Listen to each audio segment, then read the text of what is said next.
Madame la maire, Charles-Léonore Comment-Conduit, mesdames et messieurs, chers étudiants, j'ai l'immense plaisir d'accueillir ce soir sur le campus de Sciences Po à Poitiers monsieur Dominique Bourg pour cette conférence dont le cadre va vous être rappelé d'ici quelques instants. On est vraiment ravis de vous accueillir et on vous remercie pour cette venue, pour vraiment un sujet qui nous tient à cœur, à tous et à toutes. Et je voulais aussi remercier à cette occasion donc, les étudiants, les membres des associations Ecophilia et Altamar pour l'organisation dont le cadre va être appelé aussi d'ici quelques minutes, pour toutes leurs actions, mais surtout pour l'organisation de cette conférence de ce soir. Et donc, je vous souhaite à toutes et à tous une merveilleuse soirée. Merci.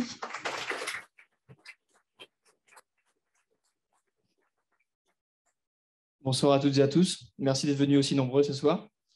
Alors, moi, je vais parler au nom de l'association Ecophilia, qui est une association écologiste étudiante qui est implantée à Sciences Po et qui comprend aussi des étudiants de la fac.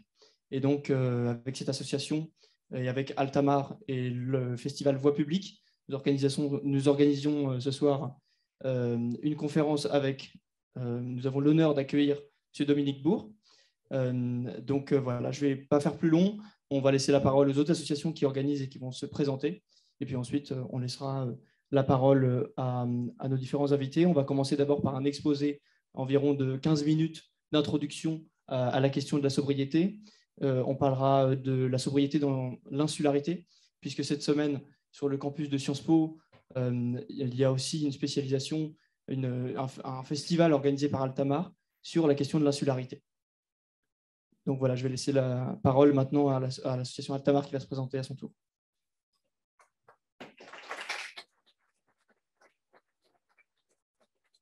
Bonsoir, merci d'être venu. Alors du coup, nous, c'est l'association Altamar. Donc, on a pour ambition de promouvoir les Outre-mer, mais également les territoires insulaires français et étrangers. Donc, leur culture, des faits d'actualité, notamment la cuisine, l'histoire, et de rappeler un peu que ça fait aussi partie de la France et du monde en général. Et du coup, notre événement phare, c'est cette semaine, c'est la semaine Outre-mer et insularité. Donc, on organise plusieurs événements, dont cette conférence et également d'autres ateliers. Et voilà, je passe la parole au prochain. Merci.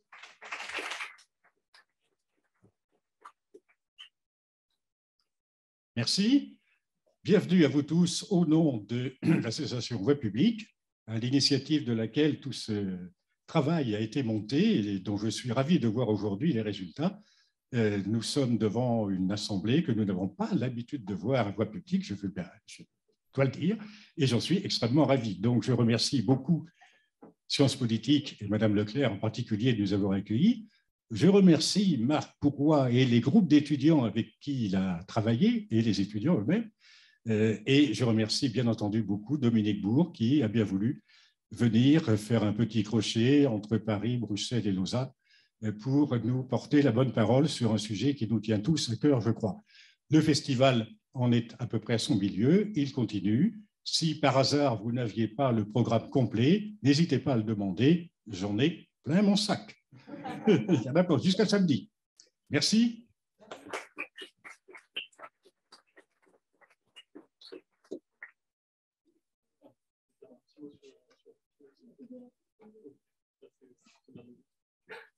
Bonsoir à tous. Donc, nous avons ce soir l'honneur d'avoir avec nous Monsieur Bourg, qui est philosophe et spécialiste des questions environnementales et professeur à l'Université de Lausanne. Monsieur Bourg, vous vous êtes engagé politiquement lors des élections européennes de 2019 dans la liste Urgence Écologie et lors de la primaire des écologistes en septembre dernier, vous avez soutenu Madame Delphine Batho. Vous avez également présidé jusqu'en 2018 le conseil scientifique de la Fondation Nicolas Hulot pour la nature et l'homme. Et concernant vos domaines de recherche, vous réfléchissez depuis de nombreuses années à la crise écologique et vous êtes un fin connaisseur de la pensée écologique au fil du temps. Vous avez écrit de très nombreux ouvrages et raison pour laquelle je n'en citerai que quelques-uns ce soir afin que le public ait un aperçu de vos recherches. Premièrement, Écologie intégrale pour une société permacirculaire qui a été publiée en 2017 où vous prenez le changement de notre économie vers la circularité Et d'autre part, petit traité politique à l'usage des générations écologiques, publié en 2021, où vous évoquez les pistes à explorer pour résoudre la crise climatique que nous traversons. Donc, merci beaucoup pour votre attention et je passe maintenant la parole à Lucie et Nina qui vont nous présenter cet exposé pour commencer.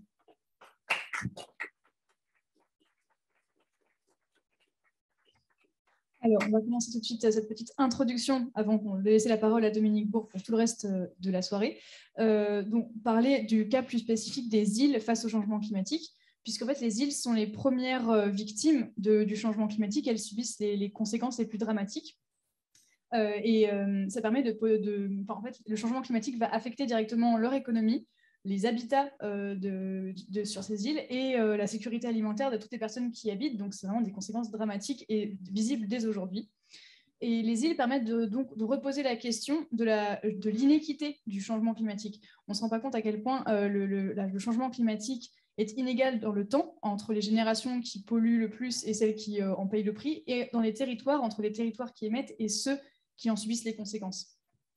Donc l'exposition physique des îles est aussi une chance en fait, d'apprendre collectivement de leur résilience face au rythme et au rythme naturel et aux risques qu'elles endurent, dans leur recherche d'autonomie énergétique, dans leur façon de gérer des ressources finies. Ce sont autant d'éléments dont on peut s'inspirer, dont le monde entier peut s'inspirer. Toutefois, cette culture insulaire est aujourd'hui transformée par la mondialisation, qui abolit les limites physiques de leur économie, de toutes nos économies. Et les îles sont devenues, de ce fait, totalement dépendantes des importations, à la fois en énergie et aussi en denrées alimentaires, par exemple. Donc, il est intéressant de se demander dans quelle mesure ces îles peuvent se passer ce système mondialisé qui est à la fois destructeur des îles, mais aussi, dont elles sont aussi dépendantes. Donc, pour ça, on verra d'abord quelles sont les conséquences des îles, du changement climatique, par exemple, sur les îles, puis les solutions couramment apportées, mais aussi dans quelle mesure ces solutions sont applicables sur les îles. Donc, tout d'abord, quels sont les impacts qu'on peut observer? Donc, tout d'abord, ces impacts ils sont différenciés en fonction des zones. Par exemple, la zone la plus vulnérable, elle se trouve notamment dans l'ouest du Pacifique, donc au niveau notamment de la Nouvelle-Calédonie. Le premier des impacts, c'est bien sûr l'élévation du niveau de la mer, puisque du changement climatique, il y a une dilatation thermique de l'eau, une fonte des calottes et des calottes polaires et des glaciers. Et donc, tout ça, ça fait augmenter le niveau d'eau. Ça l'a fait augmenter de 1,8 mm par an au XXe siècle et de 3,2 mm par an entre 1993 et 2010, soit presque le double. Donc, ça laisse présager les conséquences dramatiques à venir. Les conséquences, c'est bien sûr un risque de submersion, voire de disparition des îles, affectant de fait les populations, leur infrastructure, leurs moyens de subsistance, notamment la bande littorale qui est la plus vulnérable et donc est aussi la plus peuplée. Il y a également, du fait de la montée des eaux, une salinisation des eaux potables et des sols. Donc non seulement ça coupe les réserves en eau potable de ces populations, mais en plus ça entrave les productions agricoles, donc ça menace la sécurité alimentaire et ça accroît la dépendance alimentaire extérieure. Donc, comme exemple, on peut citer l'ouest du Pacifique, où 12 petites îles ont déjà été englouties au cours de ces dernières décennies. Ça marche, oui. Les îles sont aussi beaucoup plus vulnérables à l'intensification des événements climatiques extrêmes, les cyclones, les ouragans. Et en fait, ces événements climatiques aggravent l'érosion des îles et donc les risques de submersion. Ils détruisent les coraux et ainsi impactent évidemment tout le secteur touristique de ces îles dont elles dépendent. En France, l'exemple le plus parlant de ces événements extrêmes, c'est sans doute l'ouragan Irma en 2017 qui a touché les îles Caraïbes et fait des victimes. Les îles sont aussi très sensibles à l'acidification des océans. En fait, l'océan, on le rappelle, est un puits de carbone qui absorbe les émissions des surplus de gaz à effet de serre émis par l'homme, et donc sa teneur en carbone augmente, ce qui fait blanchir les coraux, donc en fait, ce qui fait mourir les coraux. Sauf que les coraux sont vitaux pour les îles et leur économie. D'une part parce qu'en eux-mêmes, ce sont des écosystèmes très précieux qui sont des habitats et aussi un garde-manger pour énormément de poissons. Donc, si cet habitat disparaît, les poissons disparaissent et tous les pêcheurs locaux qui dépendent de cette ressource pour se nourrir et pour vivre sont touchés. Les coraux sont aussi une protection naturelle contre la submersion, contre l'érosion côtière, puisqu'ils amortissent en fait le choc des vagues sur les littoraux et sont enfin une très grosse attraction touristique. Pour vous donner un ordre d'idée, aux Maldives, c'est 90% du PIB qui est relié de manière directe ou indirecte aux coraux. Ensuite, les impacts du changement climatique se manifestent aussi sur tout l'écosystème marin, puisque le réchauffement des océans génère des migrations d'espèces et la prolifération d'espèces invasives qui menacent les espèces endémiques, parfois rares et précieuses autour des îles, et donc perturbent les pêches traditionnelles et menacent donc la sécurité alimentaire. On voit donc que les espaces insulaires deviennent de moins en moins accueillants pour l'homme et nous font reconsidérer l'habitabilité de notre système Terre. Et donc, ils nous poussent à nous demander comment est-ce qu'on peut réagir au plus vite. Donc, la première réaction des gouvernements dans le monde et aussi dans le cas des sociétés insulaires, c'est d'essayer de s'adapter à cette urgence qui nous prend de court. Donc, une des mesures, c'est de créer des protections, donc des digues, des talus, des murs qui vont venir contrer directement l'élévation du niveau de la mer. Donc, c'est notamment répandu en Europe du Nord-Ouest et en Asie de l'Est. Cependant, il y a un risque évident d'effondrement et aussi ça affecte les écosystèmes. Et donc, ça met en péril une autre stratégie qui est la stratégie basée sur les écosystèmes. Donc, ça consiste à profiter des atouts du territoire, donc les mangroves, les forêts, les coraux, pour retenir les effets de la montée des eaux. Ça continue de gagner du terrain dans le monde entier, mais ce n'est pas encore assez étudié. Et également, compte tenu de la destruction des habitats, son efficacité est drastiquement réduite.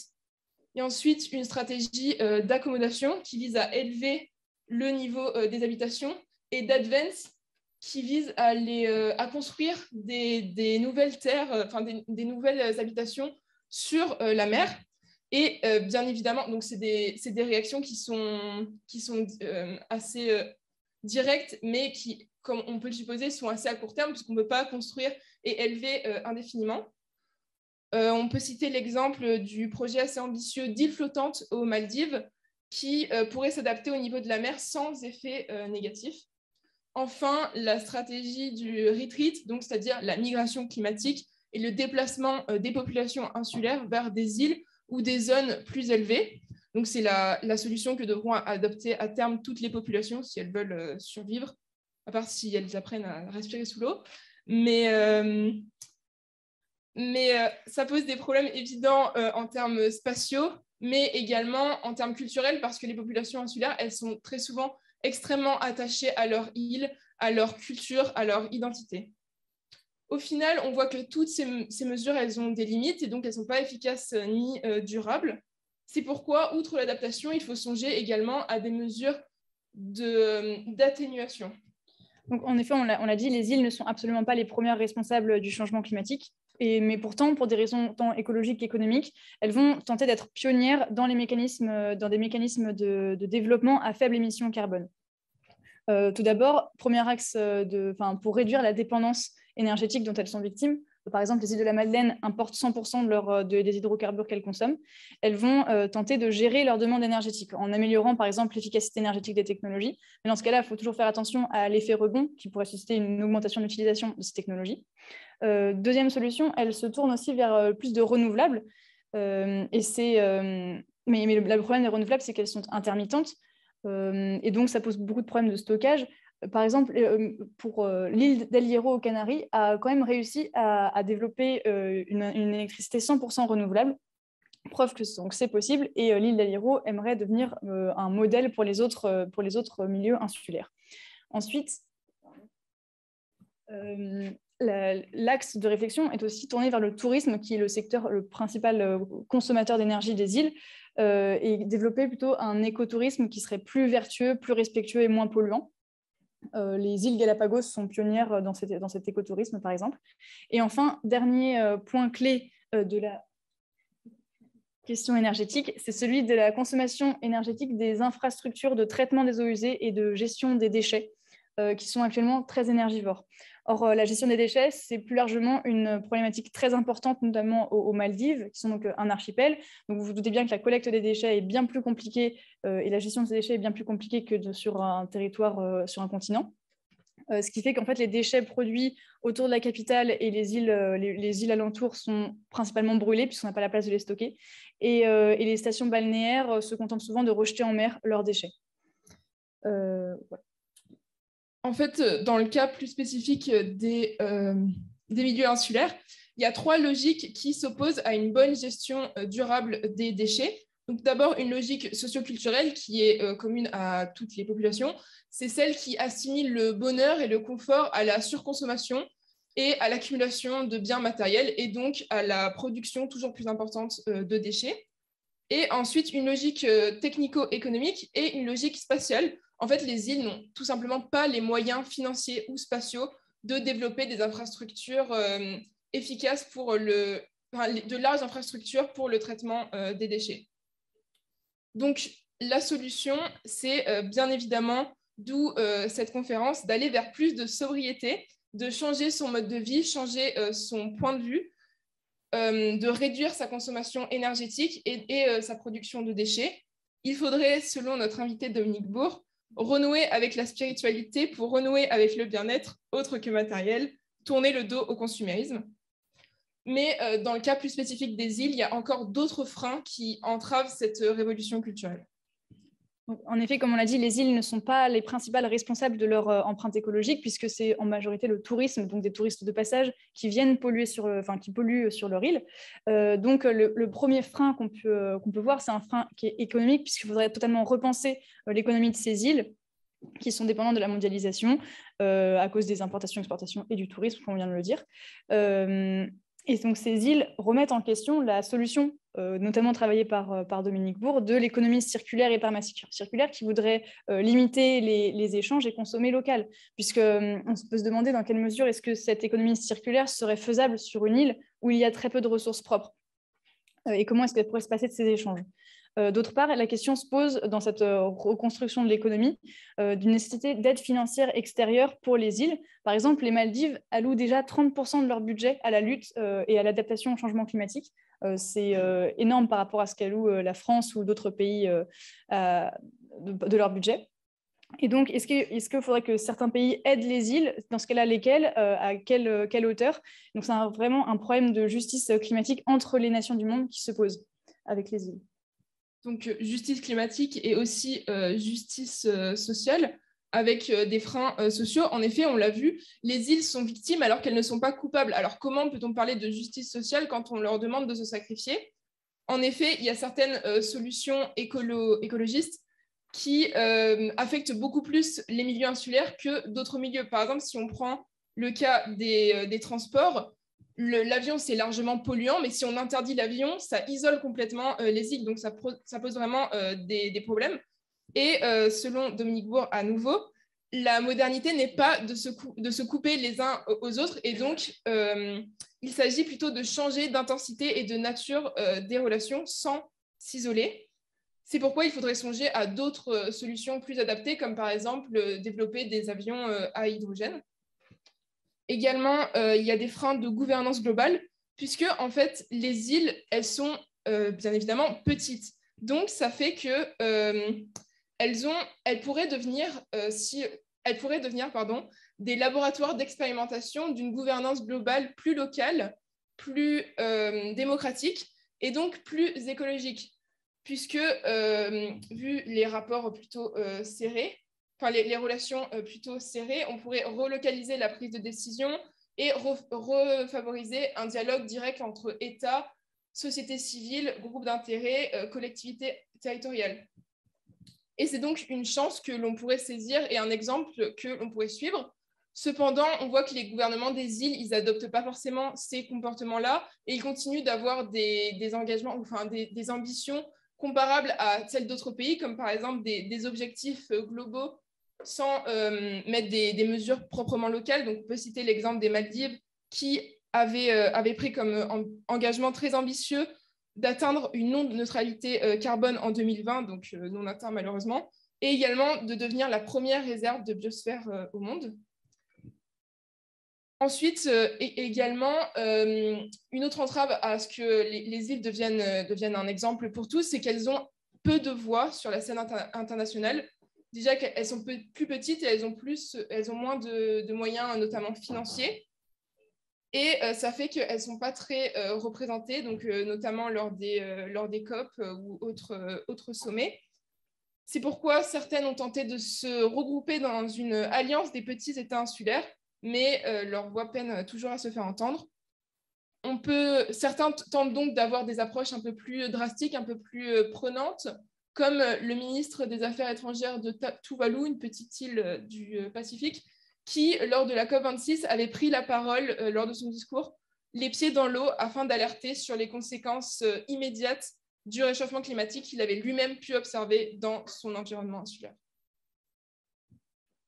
Donc, pour conclure, les États insulaires ne contribuent qu'entre 1964 et 2014 à 1% des émissions de gaz à effet de serre, alors qu'elles en subissent les effets disproportionnés.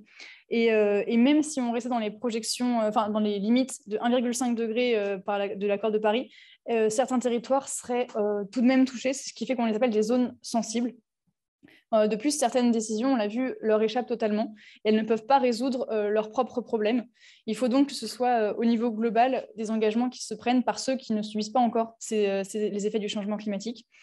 Sauf que toutefois, on constate que les engagements sont toujours insuffisants et trop génériques. Et il faudrait relocaliser l'action de manière pour qu'elle soit plus efficace et surtout plus rapide. La prise de conscience doit donc se faire maintenant par les territoires les plus émetteurs, c'est-à-dire nous. Et l'action doit se faire rapidement. Merci.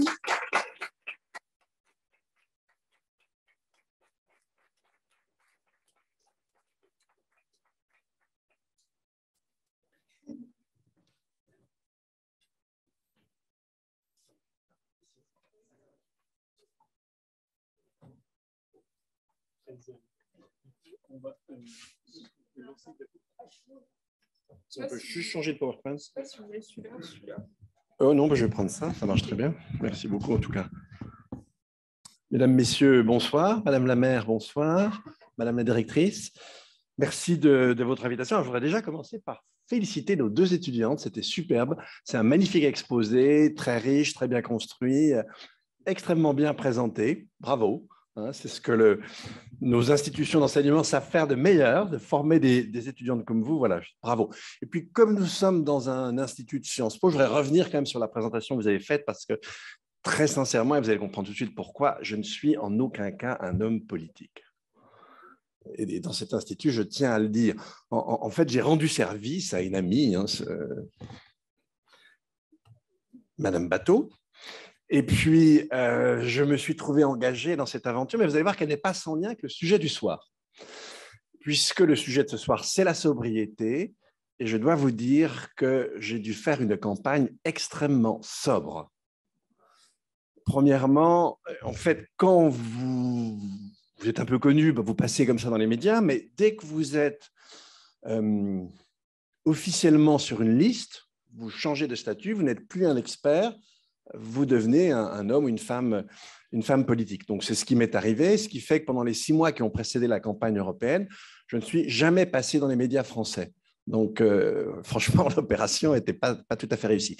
Ensuite, comme je représentais une micro-liste, donc avec un temps de parole de quelques minutes, en fait, j'ai dû faire ce qui ne m'est jamais arrivé, si vous voulez expliquer le changement climatique en 30 secondes. Bon. Et je dois vous dire que la seule émission où j'ai pu parler correctement, c'était tout simplement une émission où j'ai parlé en français dans une radio arabophone. Parce qu'évidemment, là, ça n'était pas comptabilisé dans le temps de campagne, et là, j'ai pu m'exprimer. Alors, je pense que, si vous voulez, il y a quand même un certain nombre de gens qui ont voté pour cette liste, paix à leur âme, mais bon, en fait, si vous voulez, le discours n'y était pour rien, parce qu'on ne passait pas dans les médias, on était absolument inaudible, il n'y avait même pas de bulletins, assez de bulletins dans les bureaux de vote, tout simplement parce que nos frais de campagne reconnus par la Commission nationale des comptes s'élevaient à 29 000 €. Donc, si vous voulez, c'était une campagne hyper sobre. Et en fait, même pas, parce que je donnerais une mauvaise idée de la sobriété, je vous dirais que c'était une campagne ascétique. Voilà, donc j'ai terminé cette parenthèse sur cette campagne, mais puisque nous sommes à Sciences Po, je tenais vraiment quand même à préciser les choses. Alors, je ne vais pas définir dans un premier temps la sobriété, parce que vous allez voir, c'est quand même quelque chose d'assez compliqué, et surtout, c'est totalement contextualisé. On pourrait parler de sobriété en soi, évidemment. Tout le passé de l'humanité, c'est très simple. Dès que vous êtes un peu sage, alors c'est une chose assez difficile, mais dès que vous êtes un peu sage, vous êtes sobre. Évidemment, ce n'est pas Elon Musk, ce n'est pas Jeff Bezos, ce n'est pas non plus Vladimir Poutine. Mais toutes les sagesses de la Terre mettent en avant la question de la sobriété. C'est sans doute pas pour rien. Et justement, une des choses que je vais essayer de vous faire comprendre, c'est pourquoi nous sommes, en tant que civilisation, aussi excentriques, aussi fous. Et je vais partir de cette folie. Ou plus exactement, je ne vais pas m'y étendre, mais je vais quand même, ça a été bien fait d'ailleurs pour les îles tout de suite, mais je vais vous rappeler quels sont les enjeux. Enfin, quel est l'enjeu essentiel? Alors, en général, on met toujours le climat en avant. C'est très simple. Pourquoi mettons le climat en avant? Le climat, en gros, on sait ce qui va nous... Je dis bien en gros, méfiez-vous, c'est plus compliqué. Mais en gros, on sait à peu près, avec 20 ans d'avance, ce qui va nous arriver.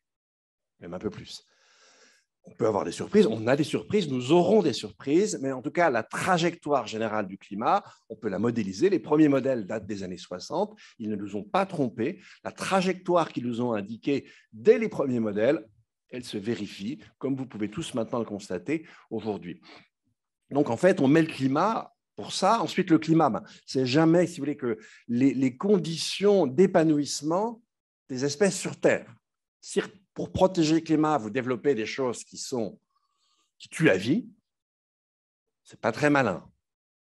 Quand vous avez eu, par exemple, le très bon rapport spécial, cela dit, du GIEC d'octobre 2018 sur les 1,5 et les 2 degrés, on parlait à l'époque d'émissions négatives. Les émissions négatives, ça aurait consisté, alors par on ne sait quelle magie, à produire pratiquement toute l'électricité qu'on produit au monde par de la biomasse. Ensuite, capter à la sortie des cheminées, évidemment, le CO2, et là, il est à 15%, ce n'est pas 420 molécules sur un volume d'1 million de molécules d'air, c'est beaucoup plus facile à capter. Ensuite, on peut le liquéfier ou le solidifier, puis le stocker. OK, c'est sympa, mais pour faire ça, vous avez 30% de l'énergie que vous allez produire qui est allouée à ce système, et surtout, pour le faire, eh bien, l'idée, c'est d'avoir des immenses surfaces de monoculture, soit des plantes comme le miscanthus, soit des arbres à croissance rapide. C'est une manière de culture qui détruit totalement le vivant. Donc là, voilà une idée qui était géniale. Excusez-moi Marc, c'était une idée d'économiste, mais là, on va, pour sauver le climat, on tue le vivant. Or, le climat, c'est les conditions d'épanouissement de la vie sur Terre. Ce n'est pas tout à fait cohérent comme mode de démarche. Alors, si je veux, il faudra vraiment que vous ayez ça en tête pour toute la suite. Si je veux synthétiser les enjeux qui sont les nôtres, et vraiment pas du tout dans un futur lointain, mais dans un futur proche qui est déjà en cours.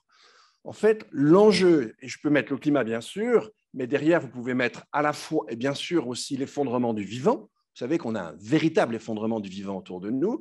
Et puis, vous pouvez aussi ajouter à ça l'épuisement de certaines ressources, etc., qui va obérer l'épuisement en question, nos activités économiques. Et donc, si je résume tout ça, je peux parler d'habitabilité de la Terre. D'ailleurs, les deux, vous l'avez fait tout à l'heure, vous avez parlé d'habitabilité de la planète. Alors là, c'est pour les îles. En tant que Suisse, j'ai été extrêmement touché, puisque l'impact est absolument direct. Mais bon, eh bien, l'habitabilité de la Terre, c'est vraiment l'enjeu fondamental. Et ça commence par un pourrissement. Aujourd'hui, on est en train de péjorer, de pourrir notre aptitude à habiter sur cette planète. Et on va aller du pourrissement à la réduction physique de l'habitabilité de cette planète. Alors, sur les îles, c'est très clair. Lorsque le niveau des mers s'élève à Tuvalu, ça a déjà commencé.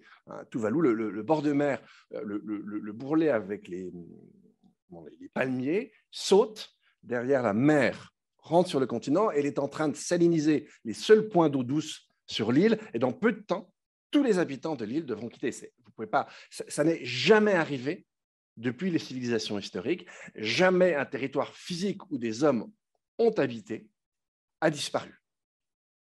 On va le constater dans la décennie qui vient, et il n'y a malheureusement pas que Tuvalu. Alors, le pourrissement, c'est quoi? Bien, le pourrissement, c'est l'ensemble des phénomènes qu'on appelle les phénomènes extrêmes. C'est les vagues de chaleur, je vais y revenir d'une manière assez particulière, c'est la sécheresse. Et vous vous doutez que vagues de chaleur et sécheresse, c'est vraiment excellent pour les cultures. Derrière, vous avez par exemple les méga-feux. Vous savez qu'un méga-feu, ce n'est pas du tout un feu comme un feu classique. La chaleur au sol peut être 10 fois supérieure à ce qu'elle est dans un feu classique. Par exemple, pour la repousse des graines et tout, ça change complètement. Les flammes vont monter jusqu'à la cime d'arbres qui dépassent largement les 50, 60, parfois même 70 mètres, d'où l'histoire des koalas.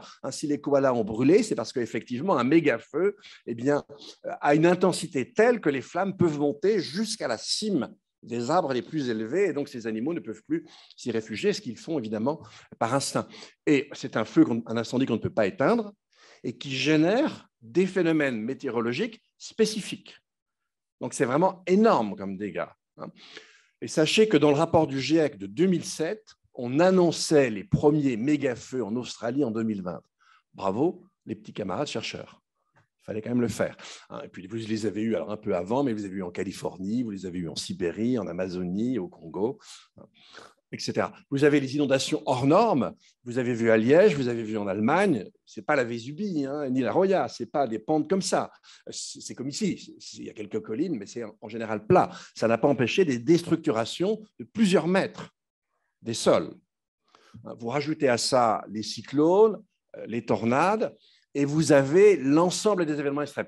Quand ils se voient leur occurrence, si vous voulez, augmenter, et quand ils se rapprochent, eh bien, l'habitation sur un territoire devient compliquée.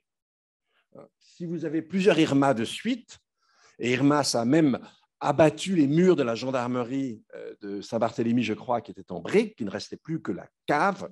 Quand vous avez des rafales qui peuvent, alors ce n'était pas le cas là, mais là maintenant systématiquement, catégorie 5, c'est des rafales de plus de 200 km/h, mais ces rafales peuvent avoisiner les 400 km/h. Ça détruit toutes les infrastructures solides, comme ici. 400 km/h, on n'est pas très loin du souffle d'une bombe. Donc vous imaginez, quand je vous parle de péjoration, prenez-le vraiment au sens le plus littéral qui soit. Et puis ce que je viens d'indiquer, évidemment, ça converge vers une fragilisation de notre capacité à produire de l'alimentation. On dit de l'Anthropocène que c'est la période qui est ouverte à compter des années 50, avec ce qu'on appelle la grande accélération. Sur un plan stratigraphique, vous avez l'explosion de la première bombe hydrogène, mais ça, c'est autre chose. Et cette accélération a mis fin à la séquence géologique précédente, qu'on appelle l'Holocène. Et si on remonte des années 50, l'Holocène commence 11 700 ans avant, c'est-à-dire quand vous avez le dernier rebond du précédent âge glaciaire. Et là, l'Holocène, c'était une période de l'histoire de la Terre très particulière, extrêmement favorable au développement de l'agriculture et à partir de l'agriculture des grandes civilisations historiques. Donc on est vraiment une espèce bizarre. Si vous voulez, on est un peu une espèce rentemplant. Nous sommes le seul chien sur Terre qui détruit sa niche. Il faut quand même le faire. Et on le fait avec une détermination absolue. Il y en a même qui mettent des canons et des chars, vous avez vu ça. Je pense que ça ne vous a pas échappé. Donc, et là, la fragilisation de notre aptitude à produire de la nourriture, je vous rappelle que toutes les plantes cessent leur photosynthèse entre 40 et 45 degrés, que les céréales, quand on monte dans les 30 degrés, eh bien, elles sont comme nous, elles apprécient assez peu, donc elles captent moins d'énergie, et le peu d'énergie qu'elles captent va dans les racines et plus dans les graines. Et puis, vous avez un phénomène intermédiaire que je vais un tout petit peu développer parce qu'il est très important, encore assez peu connu, qui est celui qu'on appelle la chaleur humide. Je vous explique ce que c'est la chaleur humide, c'est facile à comprendre.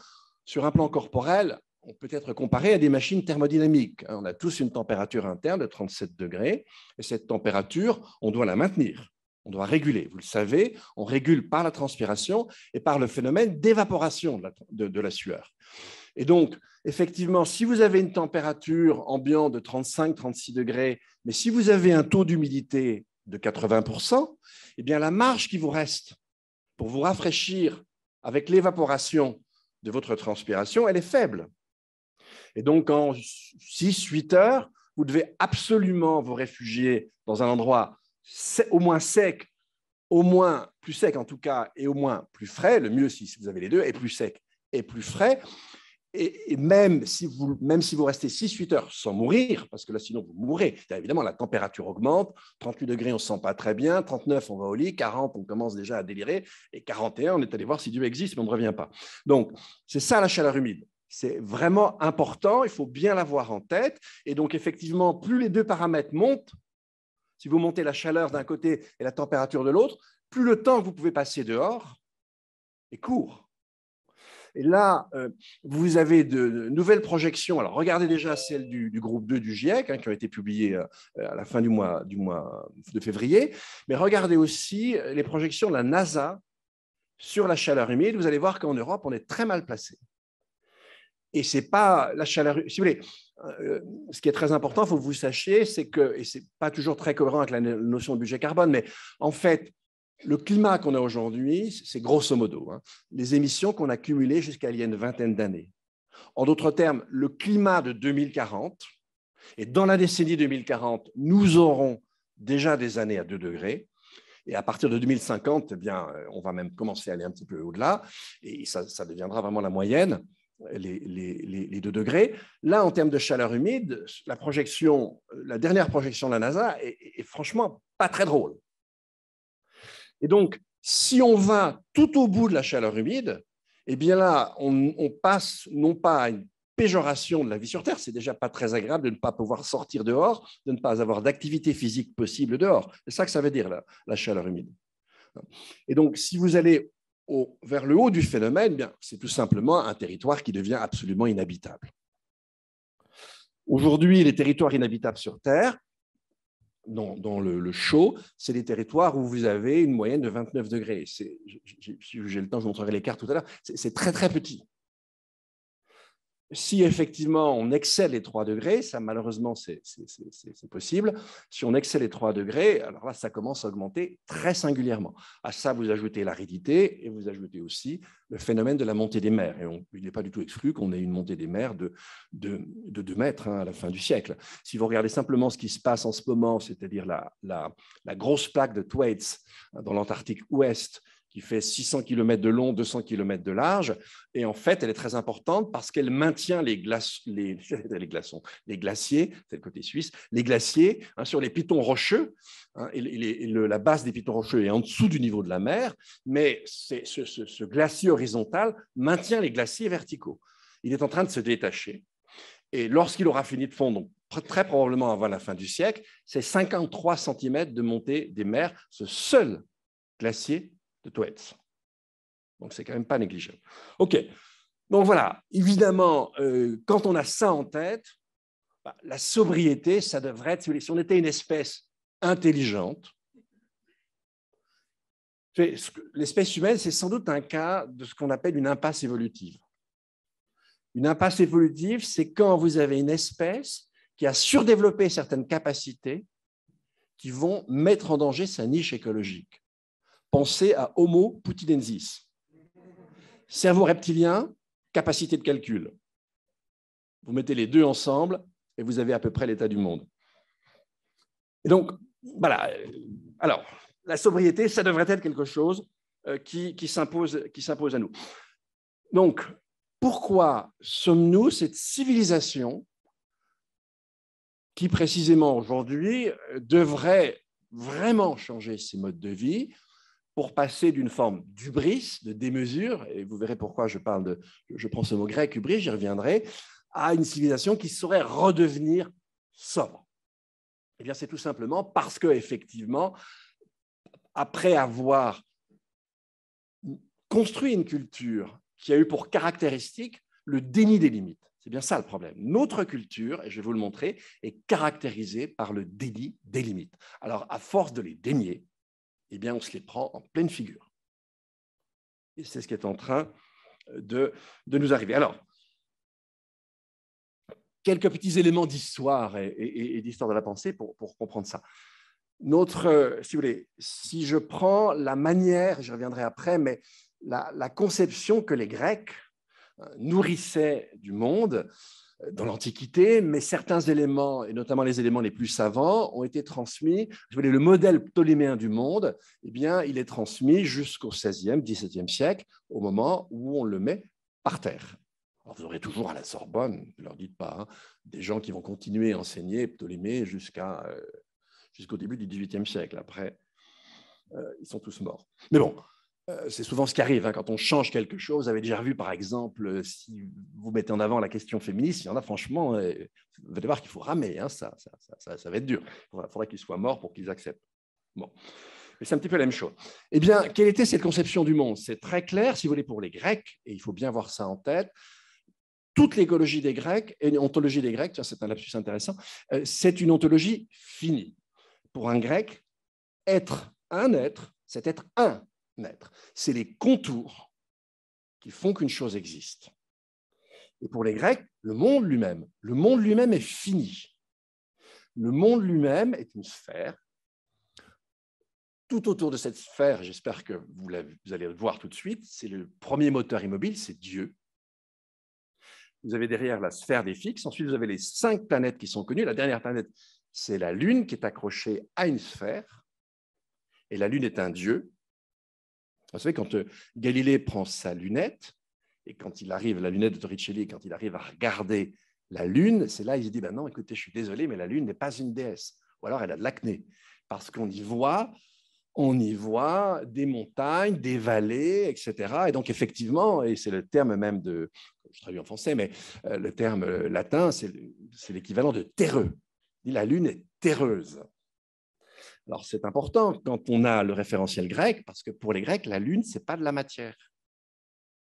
C'est un corps divin incorruptible. Quand on dit la Lune est terreuse, on en fait une planète comme la Terre.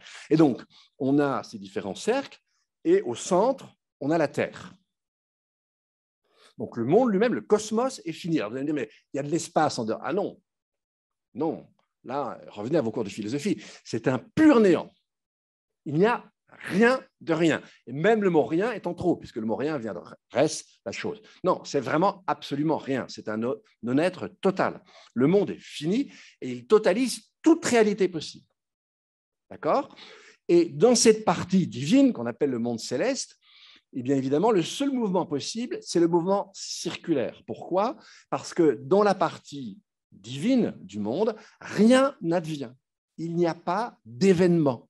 Alors, vous allez dire, mais alors ils sont fous ces Grecs, ils ont bien vu des météorites. Ah non, justement, les météorites, elles sont en dessous du cercle auquel est accrochée la Lune. Elles sont dans le monde sublunaire. Donc le monde céleste, c'est un monde où tout ce qui existe, il a toujours existé, est tel qu'il existe. C'est pourquoi le seul mouvement possible est un mouvement identique à lui-même, c'est le mouvement circulaire. Donc vous imaginez bien, là vous avez déjà une première limite, c'est-à-dire que les êtres humains ne peuvent pas du tout accéder au monde céleste.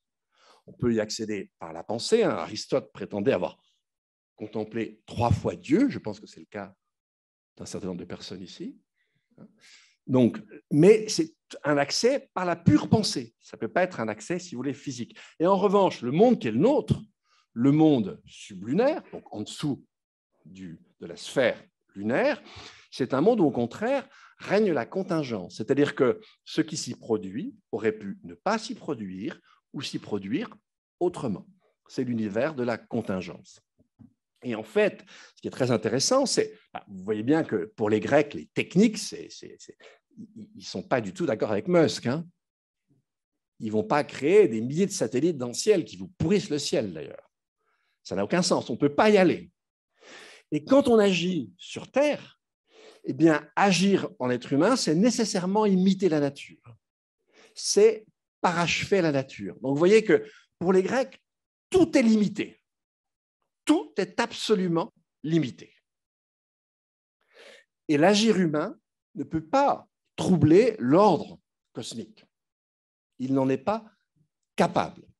Alors, vous allez voir qu'on a, au bout du compte, nous, fini par construire un monde qui est complètement différent. Alors, ce monde très différent, on l'invente à la fin du XVIe, au début du XVIIe siècle. Alors, c'est curieux parce que ce monde va s'inventer à partir d'une théorie qui existe déjà dans l'Antiquité, qui est le mécanisme, mais qui est extrêmement marginal. Et on va se mettre en tête que le monde, l'univers, n'est qu'un agrégat de particules matérielles. Et on pense très longtemps, jusqu'à la fin du XVIIIe pratiquement, que... alors, attendez, ce n'est pas des atomes, hein. C'est pensé sur la base de l'atome, mais ce ne sont pas des atomes. Il y a que Leibniz qui était atomiste. Il faut attendre la fin du 19e pour que l'atomisme s'impose. Non, c'est des particules à l'infini, mais ce sont des particules. Et tout ce qui existe n'est que le produit d'un choc entre ces particules. Tous les corps qui existent sont le résultat de chocs entre ces particules. Et on pense que ces particules sont reliées par une loi unique, qui est la loi du mouvement. Plus tard, ça sera évidemment, vous le savez, avec Galilée pour le mouvement, puis ça deviendra la gravitation universelle pour Newton. Donc, je reviens, si vous voulez, à cette idée d'un monde qui est un monde purement mécanique, et vous allez voir que les conséquences sont importantes. Par exemple, dans le traité du monde de Descartes, Descartes dit « Non, la nature, ça n'est pas une déesse. La nature, ça n'est que de la matière, mécanée en grec. La nature, ça n'est que de la matière, ce qui signifie que les animaux, les plantes, sont des machines. Donc, première conséquence, il n'y a aucune barrière, aucun scrupule à exploiter la nature. Elle n'a aucune valeur. C'est ça que ça veut dire, qu'elle n'est composée que de particules mécaniques. Et il y a encore une quinzaine d'années, à Maisons-Alfort, on enseignait aux élèves vétérinaires que, par exemple, il n'y avait pas, si on devait pratiquer une césarienne sur une vache, il n'y avait pas à faire une anesthésie. Vous imaginez? C'est comme Malebranche, hein? Quand Malebranche, devant un interlocuteur, tape sur son chien, et non, le chien n'est pas très content, il jappe, il aboie, même il crie même. Et Malebranche lui dit non, c'est comme si je tapais sur une cloche. Mon chien résonne avec un O. Et lui prétendait raisonner AI. Bon. Mais c'est fondamental dans la relation qu'on va avoir avec notre milieu. Et puis, deuxièmement, ça signifie que, en fait, les êtres humains eux-mêmes s'appréhendent nécessairement comme pensants. Et puisqu'ils s'appréhendent comme pensants, ils vont d'emblée se concevoir comme complètement différents de tout ce qui est nature. En fait, les êtres humains, ça ne va pas vous étonner parce que vous en voyez comme ça des conséquences parfois dans certaines conduites, les êtres humains s'imaginent divins.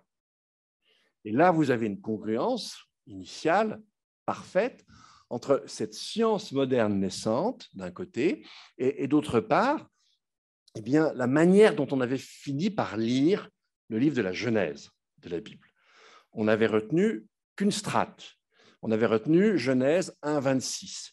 Vous êtes les seuls parmi les créatures à avoir été créés à l'image et à la ressemblance du Créateur. Et c'est la raison pour laquelle vous êtes appelés à dominer tout ce qui vit sur Terre. Et donc, effectivement, les êtres humains se perçoivent comme étrangers aux autres êtres naturels, comme relevant d'une nature, d'une essence quasi divine, et comme n'ayant aucun compte à rendre par rapport à ce qu'ils peuvent faire vis-à-vis de la nature. Et ça va très loin parce que si effectivement les êtres humains en eux-mêmes n'ont rien de naturel, eh bien évidemment vous imaginez que le progrès, l'idée de progrès, c'est l'idée d'un arrachement indéfini à la nature. Et cet arrachement, eh bien, par exemple, il va être pensé par les économistes, par les économistes néoclassiques, comme une destruction. C'est-à-dire qu'on va retraduire cette pensée au milieu du XXe siècle en disant que finalement, les activités humaines détruisent nécessairement le capital naturel. Ce n'est pas un problème qu'elles détruisent le capital naturel parce qu'elles substituent au capital naturel détruit des artefacts qui sont le fondement réel de la richesse.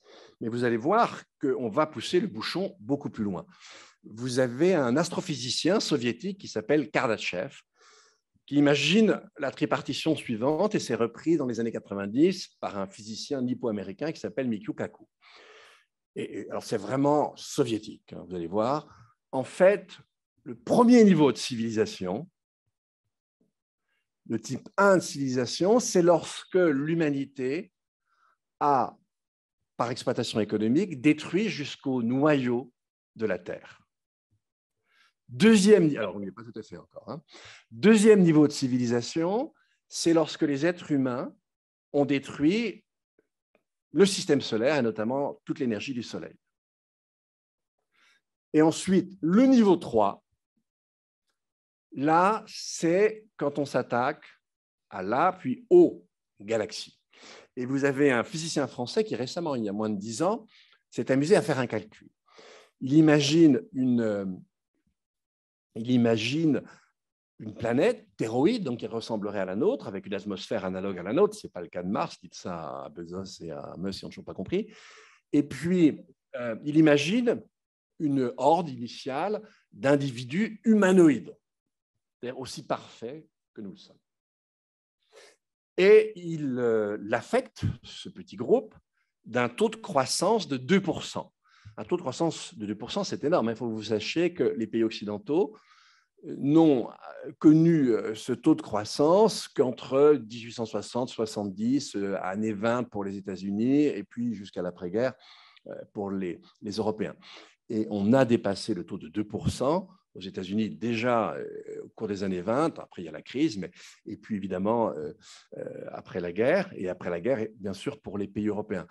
Et donc, en fait, si on regarde tout au long de l'humanité, le taux de croissance de l'humanité, c'est 0, je crois, 0,02, quelque chose comme ça. Enfin, c'est infime, hein, c'est minime. Donc, si vous imaginez sur 5 à 6 siècles, et on en est loin, un taux de croissance de 2%, vous avez mangé jusqu'au noyau de la Terre. Et si vous imaginez toujours cette même ordre affectée généralement démographiquement comme le reste d'un taux de 2%, eh bien, en 5 à 6 000 ans, elle a détruit l'univers, donc largement dans la galaxie. Cette horde initiale a détruit l'univers dans un rayon de 10 milliards d'années-lumière. Donc, en fait, cette pensée moderne, si on la pousse un peu jusqu'au bout, elle conçoit l'humanité comme un chancre de l'univers. Notre destin, c'est de détruire tout ce qui nous entoure. C'est assez sympathique comme vocation, hein, mais c'est effectivement comme ça que les choses ont été pensées. Alors, évidemment, à contrario, vous comprenez beaucoup mieux la culture grecque. La culture grecque, je vous l'ai dit tout à l'heure, c'est une culture, au contraire, qui fustige l'hubris. En toute chose et en tout point, on doit au contraire respecter des limites parce qu'elles sont la condition même à l'existence des choses. Ce qu'on est en train de découvrir avec le climat et la biodiversité. Donc, je vous ai parlé de l'ontologie, être un être, c'est un être. Je vous ai parlé de l'action technique, mais je voudrais en venir à un autre aspect qui est l'aspect plus économique que vous avez dans l'éthique à Nicomaque, la différence qu'Aristote fait entre l'échange économique et l'échange crématistique. L'échange économique, c'est vous êtes cordonnier, vous avez un voisin boulanger, vous n'allez quand même pas manger vos chaussures et votre ami boulanger ne va pas se chausser avec ses baguettes. Donc, on échange. Et puis, l'échange schématistique, ce n'est pas ça. C'est effectivement, je vends un bien, mais non pas pour acquérir un bien que je vais consommer, je vends un bien pour augmenter mon capital initial. N'oubliez pas que les Grecs ont été aussi les inventeurs de la monnaie. Et donc, l'échange crématistique, eh bien, c'est une horreur pour les Grecs, parce que c'est un échange qui n'est, comme diraient les économistes aujourd'hui, qui n'est pas capé. Il est ouvert. Alors, les Grecs n'avaient pas une idée positive de l'infini, ça ne vous étonnera pas vu ce que je vous ai dit. Ils parlaient, eux, d'apeiron, c'est-à-dire ce qui n'a pas de limite, de l'indéfini. Donc, l'échange économique, c'est une horreur. Vous avez la racine là de la condamnation morale médiévale, par exemple du prêt, tout simplement parce qu'effectivement, on est dans l'illimité. Il n'y a rien. Et comme vous le savez, nous-mêmes, nous avons fait du dépassement des limites, en quelque sorte, l'orient de notre civilisation. Si je regarde, par exemple, les lois de la nature, pour les Grecs, il n'y a pas de loi de la nature, puisqu'il n'y a pas une nature, il y a un cosmos céleste et un cosmos sublunaire, il n'y a pas de loi universelle. Ça, c'est les modernes qui vont inventer l'idée de loi universelle. Et très vite, on a ça chez Descartes, on a ça chez Bacon. On va voir dans les lois de la nature ce qui nous permet de dépasser, de transcender toutes les limites. Et vous avez ça très bien défini, par exemple, dans le récit de Francis Bacon sur la Nouvelle Atlantide. Les sages de la maison de Salomon, qui est une espèce d'institut Max Planck ou de CNRS, qui est au cœur de cette île, leur vocation, c'est précisément de créer un empire humain et, par la connaissance des lois qui régissent la nature, de s'en emparer, de la mettre totalement au profit humain. C'est ça l'idée très directe. Alors, je reviendrai à ça parce que c'est, par exemple, ce qu'on a fait en matière agricole. Mais si vous regardez, les modernes vont imaginer que les limites dans tous les domaines, quels qu'ils soient, doivent toujours être transgressées. Et le sport, par exemple, les records sportifs, pourtant c'est les Grecs qui ont inventé les Jeux olympiques, mais c'était complètement différent. Il y a une relation sacrée qui n'a rien à voir. Pour nous autres modernes, les sports, c'est un dépassement continu des limites physiques du corps humain. Les sciences, c'est un empire humain qui avance incessamment sur la nature, et avec Starlink, etc., on veut le faire avancer sur le cosmos, etc. Vous regardez la manière dont les modernes ont conçu l'esthétique, eh bien, en fait, l'avancée des arts, c'est toujours une remise en cause des codes, des canons esthétiques antérieurs, et il n'y a pas jusqu'à la morale, dont on a fini par dire qu'elle n'avait aucun fondement, qu'elle ne servait à rien, qu'elle n'était qu'une pure illusion, etc. Alors, chez Marx, vous avez ça avec le matérialisme, vous avez ça chez Nietzsche de manière autrement, etc. Et c'est ce que nous n'avons cessé de faire, hein, c'est précisément de contester toujours les limites. Il y a un domaine, et c'est très important, il y a un seul domaine où les modernes se sont intéressés aux limites. C'est le domaine politique.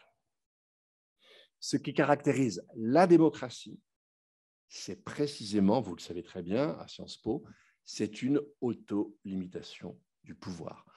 Ce qu'on appelle les démocraties libérales, elles reposent sur 3 principes. Le premier principe, c'est le principe de l'état de droit, c'est-à-dire autant les gouvernés que les gouvernants sont assujettis à la loi. Pour les gouvernants, c'est l'ordre constitutionnel, c'est la loi fondamentale. Toutes les actions qu'ils peuvent faire sont comme par avance circonscrites par la loi fondamentale. C'est ensuite le principe des droits humains, totalement fondamental. Vous avez des gens qui contestent le libéralisme, mais attention, quel libéralisme conteste-t-on? L'héritage le plus précieux du libéralisme, c'est l'idée des droits humains. Et donc, ces droits humains, évidemment, ils sont supérieurs à la volonté du souverain. Ils transcendent la volonté du souverain, et ils sont marqués par la patine du temps. D'ailleurs, on peut remonter leur généalogie au christianisme. Donc, ça, ce sont des choses très importantes. Et puis, dernier principe, c'est le principe de la souveraineté populaire. Il est lui aussi fondamental. Le principe de la souveraineté populaire veut dire 2 choses. La première chose qu'il veut dire, c'est que personne ne peut occuper une parcelle d'autorité publique sans y avoir été investi directement, voire indirectement, par le souverain. Et ça veut dire une deuxième chose. Tout mandat démocratique, électoral, est un mandat limité dans le temps. En fait, le lieu du pouvoir, c'est ce que disait un très bon philosophe du politique, était Claude Lefort, disparu il y a quelques années, le lieu du pouvoir est un lieu vide, au sens où personne ne peut se l'accaparer. Et dès que vous avez une dictature, évidemment, en général, les mandats explosent. Vous prenez Poutine, il a plus de 20 ans, et vous avez vu que ce n'est pas très bon pour son éthique personnelle. Donc, la limitation du pouvoir, c'est quelque chose de fondamental. C'est le seul domaine où les modernes ont inscrit la limite dans leur conception du monde. Et effectivement, Hannah Arendt le disait, l'avènement de la démocratie, ça permet aussi son contraire. Ça permet l'avènement du totalitarisme. Dans le totalitarisme, il n'y a plus aucune limite. À commencer, plus aucune limite morale. C'est ça la différence entre la démocratie est le totalitarisme. C'est pourquoi vous n'avez pas de totalitarisme avant la démocratie. Parce que tous les pouvoirs traditionnels sont limités notamment par Dieu. Donc là, on est vraiment au cœur, si vous voulez, du paradoxe de la modernité. Et c'est précisément ce qu'on va devoir retrouver. Si vous voulez, aujourd'hui, il faut, tout en préservant les droits de l'individu, il faut les élargir. Le premier élargissement des droits de l'individu, eh bien, c'est les droits de l'humanité.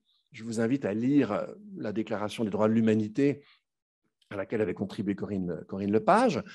Et puis, au-delà, évidemment, des droits de l'humanité, vous avez les droits de la nature. Vous avez les éthiques environnementales. Le fait qu'effectivement, tout être vivant mérite le respect. Et c'est tout le développement, si vous voulez, moderne. Et vous voyez bien que dans la société, la partie très réactionnaire, c'est effectivement ce qu'elle refuse. Et vous l'entendez tous les jours. Et là, en fait, c'est un mouvement de fond. On est en train, petit à petit, de s'éloigner de cette modernité. Alors maintenant, j'en reviens, si vous voulez, très vite à la façon dont parce que voilà, je ne vais pas tout raconter, j'en ai pour ton temps. Je reviens à la façon dont on peut définir maintenant, en fonction de ça, la sobriété. En fait, nous sommes allés tellement loin qu'on ne peut qu'osciller entre une définition morale de la sobriété et une définition écologique de la sobriété. Et en fait, la sobriété, c'est ce qui découle d'un mixte entre les limites planétaires que vous voyez ici et puis l'empreinte écologique. Là, vous avez les limites jusqu'au mois de février. La première publication de ce référentiel, on avait à l'époque 3 limites qui avaient été franchies. Il y avait le climat. En fait, tout ce qui est en vert, ça représente, si vous voulez, l'état de la Terre à partir de ces 9 paramètres, dont 2 se subdivisent à nouveau en 2. Vous l'avez pour le vivant et puis vous l'avez pour les flux biogéochimiques d'azote et de phosphore. Et donc, du coup, ça vous donne 9 limites en tout, mais dont 2 se subdivisent. Quand vous avez un point d'interrogation, ça veut dire qu'on ne sait pas fixer le seuil de danger. Donc, la partie verte, c'est celle qui correspondait à l'Holocène. Tant qu'on est encore dans le vert, on reste encore dans les équilibres de l'Holocène. Comme vous le voyez, là où on a explosé les choses, c'est du côté de l'agriculture. Ce n'est pas étonnant. L'agriculture a été l'expression la plus claire et la plus simple de la modernité telle que je vous l'ai expliquée. L'histoire de l'agriculture, c'est une histoire d'émancipation, entre guillemets, de libération des contraintes naturelles. On s'est libéré de la principale contrainte, le principal limitant à la croissance des plantes, qui est l'azote. Ça, c'est le procédé Haber-Bosch dans les années 20. Et petit à petit, on s'est limité de tous les autres, on s'est séparé, on s'est arraché à tous les autres limitants. On s'est arraché au sol, on s'est arraché effectivement aux écosystèmes, aux haies, etc., qui étaient très importantes pour l'équilibre des cultures. On s'est arraché au travail, on s'est arraché à la multiplicité des variétés pour les cultivars, etc. Tout le mouvement de l'agriculture moderne, c'est un mouvement d'abstraction, de simplification, qui est totalement contradictoire avec le fonctionnement des écosystèmes. D'où ce que vous voyez là et d'autres aspects. Le climat, on est dans le jaune, on sera dans le rouge à 450 ppm. C'est à peu près aujourd'hui 3 ppm de plus par an, on est à 420. Donc, dans 10-15 ans, on sera dans le rouge. Et ça veut dire que là, on est au seuil pour les 2 degrés. On verra les 2 degrés apparaître après. Ils sont déjà, je vous l'ai dit tout à l'heure, un peu dans les tuyaux. Ensuite, vous avez le vivant, donc le taux d'érosion des espèces sur 10 000 espèces par siècle. Là, vous avez un point d'interrogation, c'est qu'on ne sait pas modéliser les écosystèmes, donc on ne peut pas dire à l'avance pourquoi, comment, à quel moment un écosystème peut s'effondrer. D'où on ne peut pas désigner un seuil de dangerosité. Là, on était sur les 3 limites dépassées, donc climat, vivant, et puis donc, les flux d'azote et de phosphore. Et en fait, a été ensuite franchi en 2015 le jaune avec land system change, c'est-à-dire tout ce qui est usage des sols, avec notamment la déforestation. Et puis ici, je vous montre tout de suite voilà, la partie qui est maintenant en rouge, je reviens sur le schéma d'avant. Non, je suis désolé. Voilà, je reviens sur le schéma d'avant. Là maintenant, ça c'est en rouge.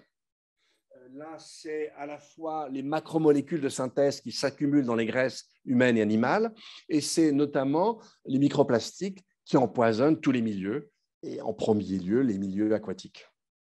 Mais aussi l'air, aussi les sols, c'est une entrave à la vie gigantesque. Et puis là, pour ce qui est de l'usage de l'eau douce, d'ici 2050, on sera au moins dans le jaune.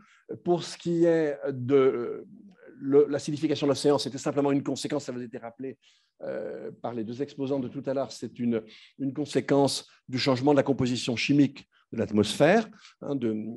Quand on envoie 3 molécules, il y en a une qui va dans la végétation, une qui va dans les mers et une qui reste dans l'atmosphère. Et donc, celle qui va dans les mers, ça vous explique le taux d'acidification des océans. Dans moins de 10 ans, on est dans le jaune. Là, les aérosols du Sud, on ne peut pas du tout dire s'il y a danger ou pas. En tout cas, on sait que ça masque sans doute quelques dixièmes du réchauffement actuel. En théorie, on est très probablement peut-être déjà à 1,5. Et puis, l'ozone stratosphérique, c'est le seul domaine où on a réussi à juguler, parce qu'on est sur quelque chose de très circonscrit sur le plan industriel et sur le plan des usages. Donc, en fait, pour qu'il y ait limite planétaire, je vais très vite, voilà, là, eh bien, pour avoir un véritable indicateur de ce que devrait être la sobriété, il faut faire un mélange, comme vous avez ici. Vous faites un mélange entre les limites planétaires et l'empreinte écologique. Vous savez, l'empreinte écologique, c'est un ratio entre le nombre d'individus sur Terre et puis les surfaces, parce que chacun, pour vivre, pour produire sa nourriture, pour régénérer son air, son eau, a besoin d'une certaine surface. Quand vous dépassez l'empreinte écologique, ça veut dire qu'en fait, vous commencez à atteindre le capital, et donc vous ne pouvez qu'avancer, en fait, dans l'accroissement de l'empreinte écologique. Donc, aujourd'hui, à l'échelle globale, on est à une planète 7, c'est-à-dire que l'ensemble des êtres humains sur Terre consomment plus par an que les ressources que la planète octroie. C'est-à-dire qu'on doit toucher le capital et on ne peut plus vivre simplement sur les fruits du capital. Donc là, ce qui est intéressant, c'est que vous avez à droite le Sri Lanka, à gauche, vous avez les États-Unis. Comme vous le voyez, là, vous avez les 11 besoins sociaux fondamentaux avec la nomenclature ONU, évidemment bien-être, nourriture, santé, revenus, accès à l'énergie, éducation, la qualité démocratique, les égalités, l'emploi, etc. Et donc, comme vous pouvez le voir, là, si vous regardez du côté des États-Unis, en fait, maintenant, le bleu clair indique les 11 camemberts, les 11 parts de camembert, ce sont ces indicateurs. Et quand le bleu clair touche le cercle bleu un peu plus foncé, ça veut dire qu'on a satisfait totalement ses besoins. Le vert, quand on dépasse là, eh bien, ça veut dire qu'on est au-delà d'une empreinte écologique d'une planète. Côté gauche, ce sont les États-Unis, ils sont à 5 planètes au prorata de leur population. D'accord ? Et comme vous le voyez, ils ne satisfont même pas la totalité des besoins. Et là, je vous assure que ce camembert, il est menteur, enfin, en tout cas, il est tronqué, tout simplement parce qu'en termes de life satisfaction, ce n'est pas du tout ce que vous avez là, parce que c'est calé simplement sur le PIB. En fait, non, vous le savez très bien, et je vais vous renvoyer des auteurs qui ne sont pas du tout des gauchistes. Si vous lisez le livre de Keynes et Deaton, Deaton, c'est un économiste néolibéral, Marc vous le confirmera, mais c'est quelqu'un de très intéressant dans ses analyses. Et là, il analyse l'évolution du niveau de santé et d'espérance de vie dans le bas des classes moyennes nord-américaines, et surtout le côté mâle. L'état de santé est pitoyable et le taux de suicide explose. C'est une conséquence directe des inégalités qui, comme vous le savez, aux États-Unis, sont gigantesques. Ce n'est pas exactement la Russie, mais ce n'est pas très loin en dessous. Je me demande bien si ce n'est même un peu supérieur à la Chine, il me semble. Bon. Et donc, en fait, c'est tronqué, parce que là, il y a sans doute des bleus. Par exemple, pour le bien-être, c'est calé sur le PIB. Non, ça ne marche pas. Il faut un certain degré de PIB pour atteindre un certain bien-être, mais après, vous pouvez rajouter autant de parts que vous voulez de PIB. Il y a d'autres déterminants, ça ne changera pas forcément le résultat. Si vous regardez du côté du Sri Lanka, vous avez une empreinte écologique qui se situe entre 0,7 et 0,8, avec en fait un degré de satisfaction des 11 besoins fondamentaux qui n'est pas négligeable. Ce n'est pas maximal, c'est très clair, mais ce n'est pas négligeable. Et attention, cette société n'est pas du tout conçue pour être une société écologique. Je constate simplement qu'avec une empreinte écologique basse, on a un niveau de satisfaction sociale qui n'est pas négligeable. Et tout ça, c'est pour vous dire qu'en fait, si vous voulez, la sobriété, on pourrait la définir comme un optimum, mais pas au sens économique. Le maximum, c'est ce vers quoi on va, c'est la transgression indéfinie, c'est le dépassement de toutes les limites. La pauvreté, l'ascèse, on ne satisfait pas certains besoins fondamentaux, ou alors on les satisfait de façon très perverse. Et la sobriété, c'est comme aurait dit Aristote, c'est le juste milieu. Et effectivement, si vous regardez quelles sont les causes, alors plus directement cette fois-ci, de la dégradation et de ces limites que je vous ai montrées tout à l'heure, les causes, c'est très clair. D'un côté, vous avez le pullulement humain, mais qui agit essentiellement, la démographie, qui agit essentiellement sur les aspects biodiversité. Et là, il n'y a pas tellement de différence que vous soyez riche ou que vous soyez pauvre. Vous avez grosso modo besoin de la même surface pour régénérer votre air, votre eau et pour vous nourrir. En revanche, là où les choses sont très, très différentes, et si vous revenez dans vos têtes à la slide, à la planche d'avant, eh bien, vous vous en souvenez, là, au contraire, ce sont les flux de matière et les flux d'énergie. Et là, c'est directement corrélé au niveau de richesse des individus. Je vais vous le prouver de façon très simple. Je vais prendre la statistique d'Oxfam. Eh bien, les 1% les plus riches sur Terre, c'est à eux seuls 15% des gaz à effet de serre mondiaux. Les 10% les plus riches, dont nous faisons partie, je vous rappelle, les 10% les plus riches, c'est 52% des gaz à effet de serre mondiaux. Les 50% les plus pauvres, c'est 7%. Et si vous regardez les statistiques récentes de Piketty, Chancel et d'autres sur la répartition des revenus sur Terre, les 10% de la planète s'emparent de 48% des revenus, et les 50% les plus pauvres n'ont pris possession que de 8% des revenus mondiaux. Donc, vous voyez le recouvrement quasi parfait entre les deux. Et donc, c'est notre niveau de richesse qui se traduit en nombre d'objets, qui se traduit en nombre d'infrastructures, qui en fait détruisent l'habitabilité de la Terre.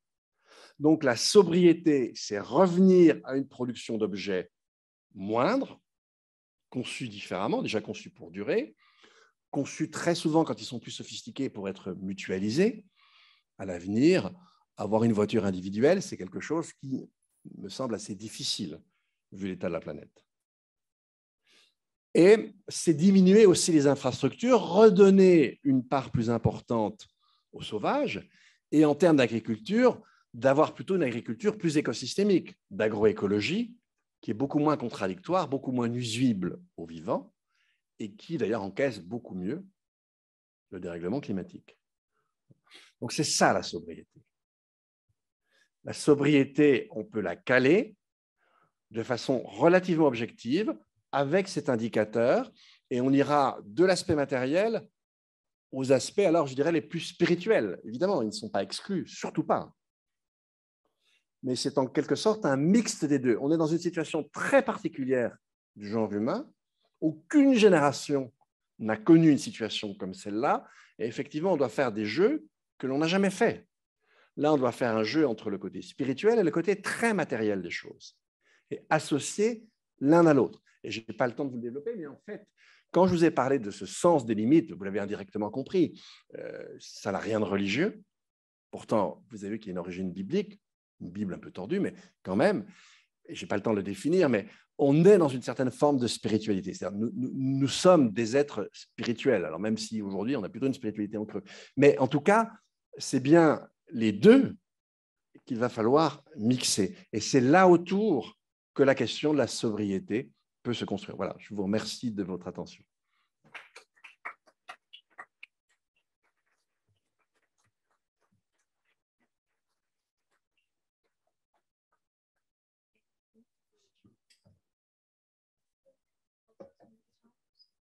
Merci beaucoup, Monsieur Bourg, pour cette présentation. Nous allons donc maintenant passer à une session de questions-réponses. Nous avons 2 micros que nous allons faire donc, passer dans l'auditoire. Alors, si vous avez des questions, allez-y. Nous les prendrons dans l'ordre qu'elles apparaissent.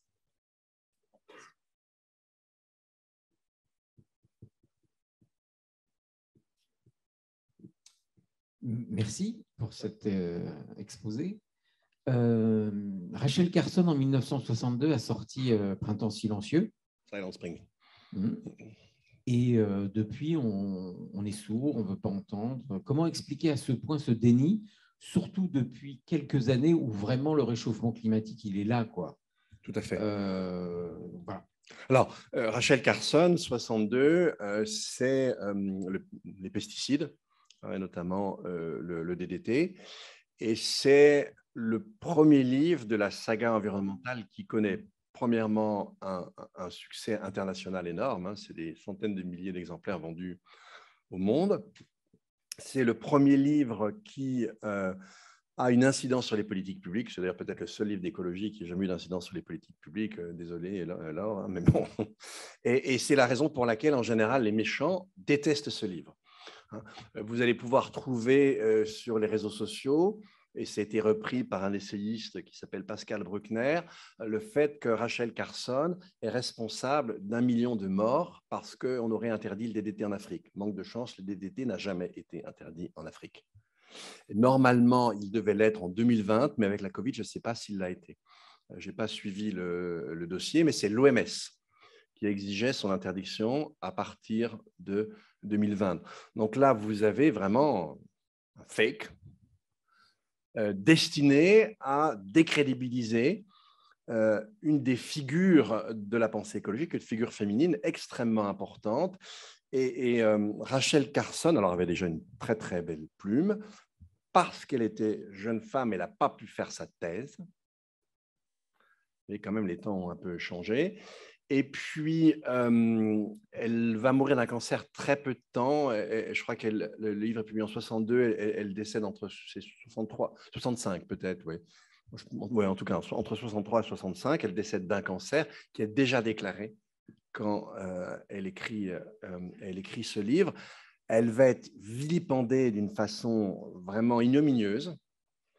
Donc, les dernières années de sa vie où elle est déjà en proie à la maladie, ça va être très, très, très, très difficile. Du coup, j'ai complètement oublié le reste de la question. Vous pouvez me redire.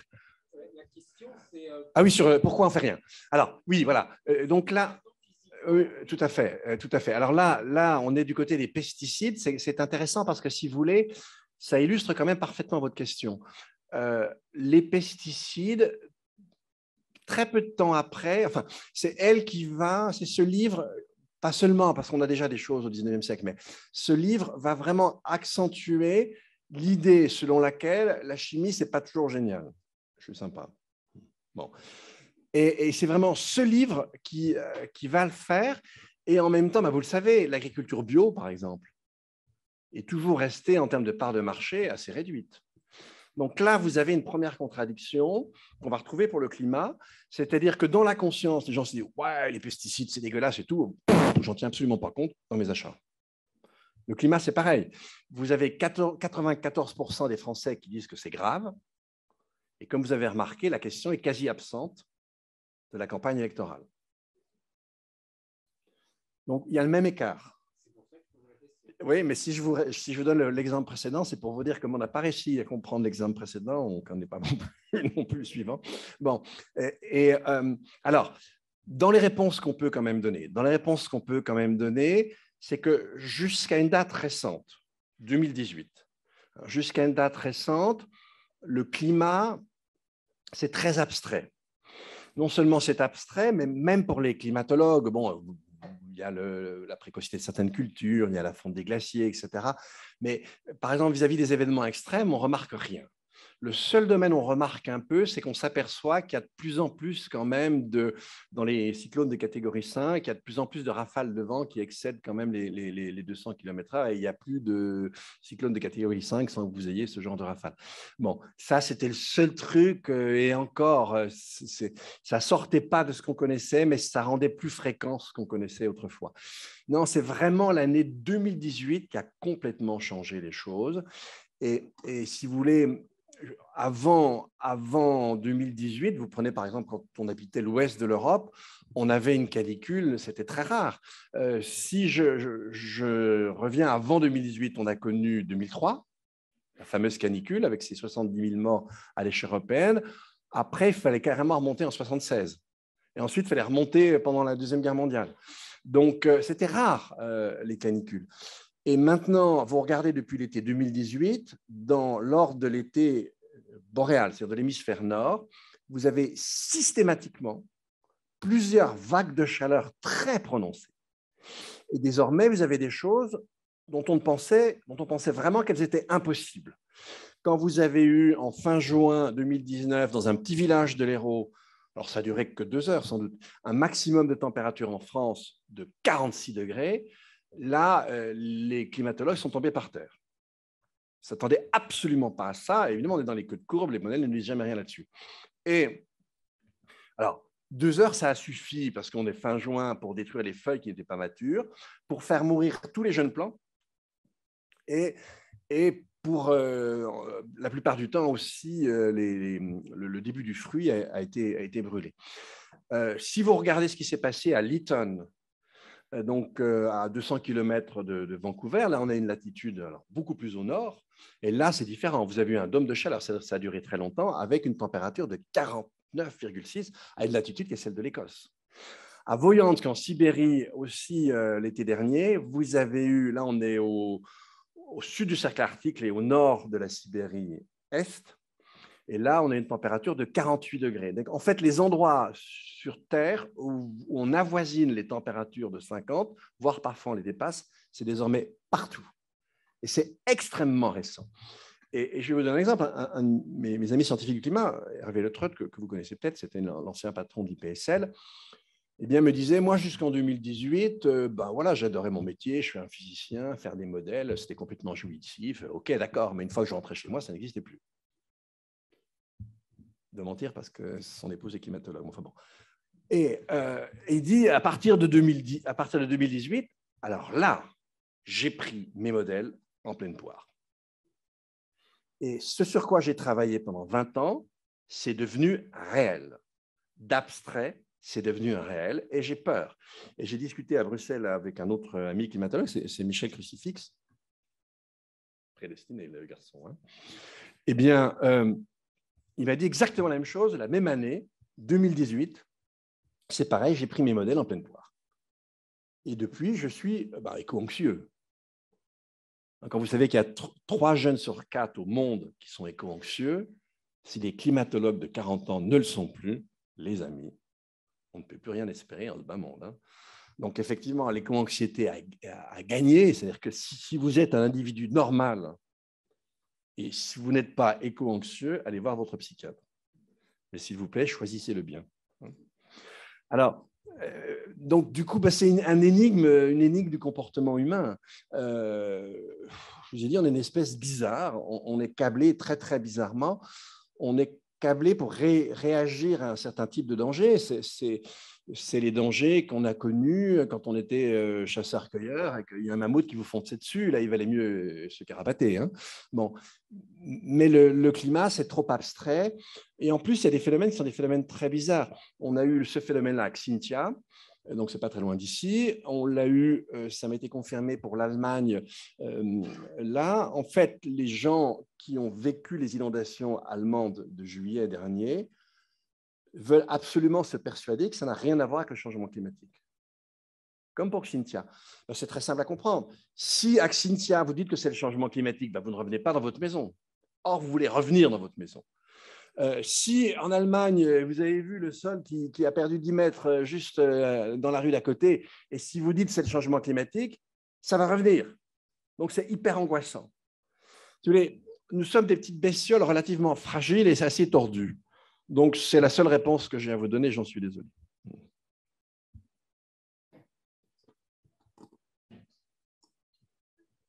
Bonsoir. Bonsoir. Moi, je me demande comment est-ce qu'on fait pour changer de culture, pour rêver la sobriété en tant qu'individu, pour changer de paradigme sur le plan de l'imaginaire collectif au sein d'une société qui est totalement consumériste. Très concrètement, comment je fais pour convaincre mes camarades de ne pas exploser leur bilan carbone en voyageant à l'autre bout du monde pour leur 3e année? Là, l'enjeu est très, très concret. Bon, bien, je dirais que la première partie de ma réponse, mais rassure-toi, la deuxième va être moins déceptive. La première partie de ma réponse, c'est rien. Je m'explique. C'est-à-dire qu'en fait, on peut toujours être vertueux, mais des gens vertueux, ils sont quand même assez rares. Et j'avais un vieil ami, un poète, qui me disait la chose suivante: on est tous capables d'être saints, mais en général, un quart d'heure dans sa vie et jamais tous en même temps. Donc, effectivement, pour changer la société, c'est un peu difficile. Donc, en fait, ça change tout seul. Alors, ça ne veut pas dire qu'il ne faut rien faire. Hein. Ça change tout seul, c'est-à-dire que là, moi, je suis absolument persuadé de ça, on est déjà dans une civilisation qui commence à changer. Et je vais vous donner des signes très, très concrets. Regardez comment les mœurs ont changé par rapport à l'alimentation carnée. En plus, dans des pays latins comme les nôtres, les 10 dernières années, il y a vraiment eu un affaissement de la consommation de viande. Et la consommation de viande n'est plus du tout ce qu'elle a été très longtemps, c'est-à-dire une sorte de marque de luxe et de supériorité sociale. Et là, évidemment, ça ne s'est pas simplement fait tout seul. Il y a L214, etc. On a eu des choses. Mais ces choses-là, il y a peut-être 30 ans, elles n'auraient pas opéré. Elles ont opéré parce qu'il y a une espèce de mouvement de glissement général et on va en trouver d'autres traces. Là, on parle tous d'individualisme, mais regardez, on a, dans un pays comme la France d'ailleurs, notamment, on a vraiment un goût extrêmement fort pour les petits collectifs, pour les choses qu'on fait en petits groupes. On peut être très créatif. Tout seul, on ne fait pas grand-chose, les amis. Là où on est vraiment très créatif, c'est avec d'autres. Si vous regardez, par exemple, un point qui est très important, je vous ai parlé tout à l'heure de droit de la nature, mais les droits de la nature, ce n'est plus un fantasme. Ça existe alors en Inde, donc ça existe aux États-Unis, dans différents comtés, ça existe au Canada.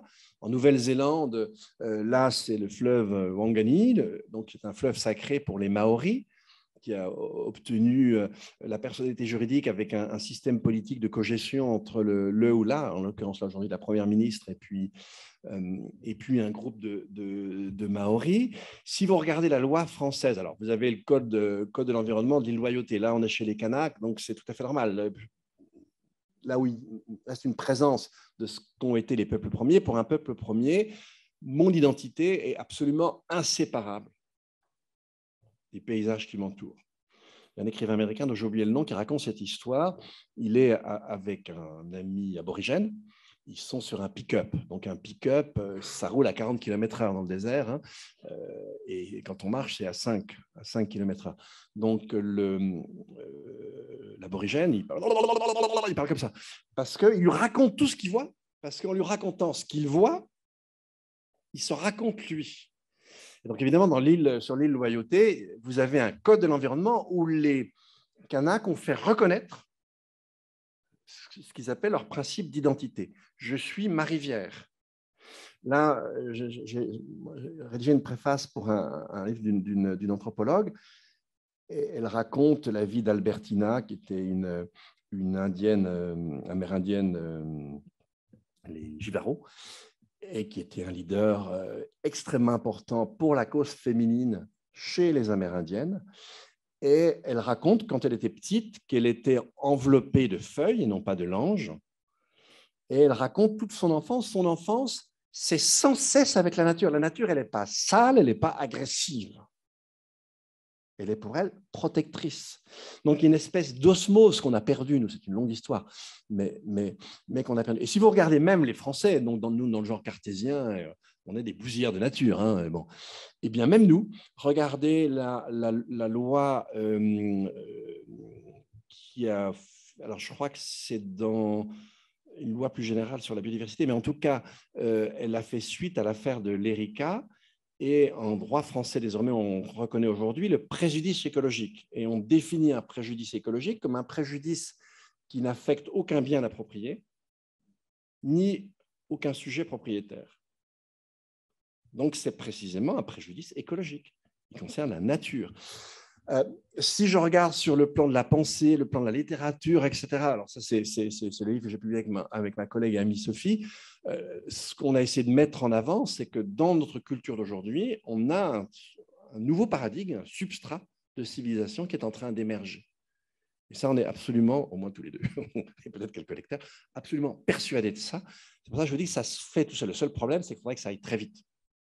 Alors, on peut essayer d'accélérer, mais c'est très compliqué parce que c'est des changements qui concernent nos représentations vraiment de fond, et c'est en fait la part de nous-mêmes qu'on ne maîtrise pas. C'est la part de nous-mêmes à partir de laquelle on va aux autres et au monde.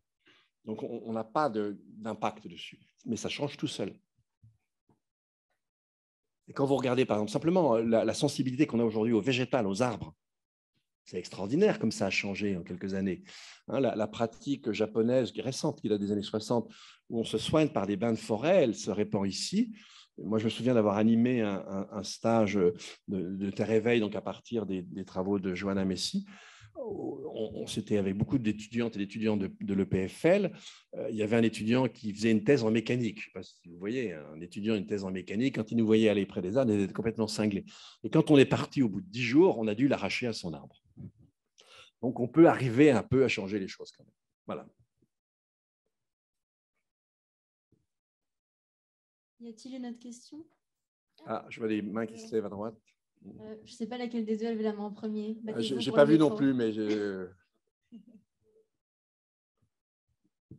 Bonsoir. Bonsoir. Sans rentrer dans des détails trop scientifiques, est-ce que vous avez une petite idée de l'avenir du nucléaire face aux conséquences du réchauffement climatique? Sacrée question. Alors,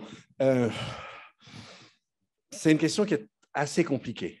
C'est une question qui est très compliquée parce que la réponse à apporter suivant les pays peut différer. Si vous pensez que l'Inde et la Chine vont se passer du nucléaire, là, les amis, je crois que vous vous trompez fondamentalement. Au contraire, ils sont même en train de développer c'est une idée au départ posée dans les années 80-90 par un physicien italien qui s'appelait Della Robbia. C'est des réacteurs donc, qui fonctionnent au thorium. Hein, l'uranium 235 par rapport au 238, c'est 1/1000 des réserves. Et le thorium, c'est encore beaucoup plus important. Maintenant, le problème dans des pays comme les nôtres, et on le voit d'ailleurs en cas de guerre, à quel point ça peut être important, un pays comme le nôtre, je pense qu'on peut avoir un système entièrement renouvelable. Mais un système renouvelable à l'échelle d'une nation, c'est un double système, en partie. Surtout quand on a, imaginons qu'on n'ait que nos 10% d'hydraulique, qu'il n'y ait plus aucune centrale, donc là, nucléaire, à partir de ce moment-là, on doit convertir la plus grande partie de l'énergie électrique qu'on va produire en hydrogène. On peut aussi jouer sur la méthanation, de telle sorte qu'on puisse avoir l'essentiel qui soit pilotable. Parce qu'avec l'intermittence, la manière dont on produit ne va pas correspondre au niveau de consommation. Donc, il faut qu'on puisse rendre le système énergétique pilotable et on le fait en transformant comme ça. L'Allemagne a totalement fait ce pari. Il n'y a pas de raison, contrairement à ce que disent certains, qu'on ne parvienne pas à réussir ce pari. Ça va mettre un certain temps. Donc, en absolu, on pourrait, dans un pays comme la France, à une échéance lointaine, se passer du nucléaire. À l'échelle mondiale, je ne pense pas. Après, encore une fois, le profil, il est très différent d'un pays à l'autre. Si tu vas au Québec, ils n'ont aucun problème, hein, toute leur énergie est produite avec l'hydroélectricité. Le pays au monde qui a l'empreinte carbone la plus faible de son énergie, c'est la Norvège. Et c'est pareil, la Norvège, c'est à peu près comme le Québec. Elle peut produire une grande partie là. Au jour d'aujourd'hui, les pays qui avaient l'empreinte carbone la plus faible, c'est des pays qui avaient beaucoup développé le nucléaire. Alors, la France, c'est un des pays qui avait le plus développé, puisque c'était 70 à 75% de notre électricité. La Suisse, c'était moins. Le Japon, c'était moins. Mais ça faisait partie des pays qui avaient une empreinte plus faible. Un pays comme l'Allemagne a énormément développé les dernières années le renouvelable, hein, en partant d'une énergie qui était extrêmement carbonée. Ils ont fait des efforts gigantesques. Bon, là, on voit que la guerre peut avoir un double effet. Dans l'immédiat, la guerre va peut-être contraindre à revenir à certaines sources charbon, on le voit, hein, la Pologne et d'autres, mais en même temps, si on est raisonnable et si on veut être le moins dépendant du reste, la source la plus indépendante pour autant qu'on arrive à avoir les métaux nécessaires pour, ça reste le renouvelable. Mais faites attention, quelle que soit l'énergie a toujours un coût. Imaginez que toute notre énergie soit totalement décarbonée. Ce n'est pas pour autant que vous devez faire n'importe quoi avec votre énergie. L'énergie, c'est ce qui permet de déplacer, c'est ce qui permet de chauffer, de transporter, d'extraire. Donc, tout ce qui détruit les écosystèmes. Donc, que votre énergie soit carbonée ou qu'elle ne soit pas carbonée, dans tous les cas, les amis, c'est la sobriété. On y revient. Et ça, c'est une chose à bien comprendre pour ne pas faire de bêtises. Et développer dans beaucoup de pays très rapidement l'uranium 235, comme par exemple le propose Jean-Marc Jancovici, qui est un de mes anciens petits camarades de la FNH, donc on se connaît très bien, ben, je ne comprends pas. Parce qu'un réacteur en France, ça se fabrique, quand on y arrive, en 10-15 ans, on n'est pas dans le pas de temps. En fait, si on veut être raisonnable, il faudrait, en gros, on peut même reporter sur les deux ce que disait le rapport du GIEC spécial sur les gaz. En gros, il faut réduire dans les 10 ans notre production, enfin, nos émissions, c'est plus large, nos émissions de gaz à effet de serre, il faut les réduire de moitié. On peut y arriver avec du renouvelable, on n'y arrivera pas avec du nucléaire. Alors, si maintenant il restait quelques réacteurs nucléaires, ou même si on en faisait quelques autres, bon, après, on espère que c'est le souverain qui va décider. Bon. Mais en tout cas, je pense que nous, on pourrait se passer complètement. C'est sans doute pas impossible. Ouais. Voilà. Maintenant, si vous rêvez de centrale nucléaire, si vous voulez absolument avoir ces magnifiques pots de yogourt, un verre, bon, ok, mais ce n'est pas une nécessité. Vous avez dit que ça va se faire, la sobriété, ça va se répandre tout seul, mais est-ce qu'on a le temps d'attendre que ça se fasse un peu avec ce laisser-faire Oui, j'ai un peu exagéré en disant ça, vous avez compris. Aussi, est-ce qu'on peut espérer que ce glissement, il contamine les multinationales les plus polluantes? Non. Donc, c'est quoi la solution pour... Non. Alors, les multinationales, elles ont besoin de consommateurs qui consomment. Et quand on a des changements sociaux qui sont des changements forts, par exemple, tu regardes la consommation de lait, la consommation de viande en France, c'est vraiment une descente aux enfers. Ça descend vraiment. Et ça, c'est une espèce d'éthique, une espèce de choix de fond, des modes de vie, des investissements sociaux qui se sont agrégés, qui se sont faits tout seuls. Personne n'en a vraiment décidé, même s'il y a des acteurs qui ont poussé à la roue, comme L214 par exemple. Mais c'est quand même des choses qui se font sur des mouvements de fond qu'on ne maîtrise pas. Et tu as beau être une multinationale, qu'est-ce qu'elles font les multinationales? Elles vont essayer de nous vendre de la viande de synthèse. Elles se sont mises sur les laits végétaux, etc. Donc, si tu veux, le propre d'une entreprise capitaliste, c'est quand même d'avoir une certaine souplesse et c'est de pouvoir faire varier son offre en fonction de ça.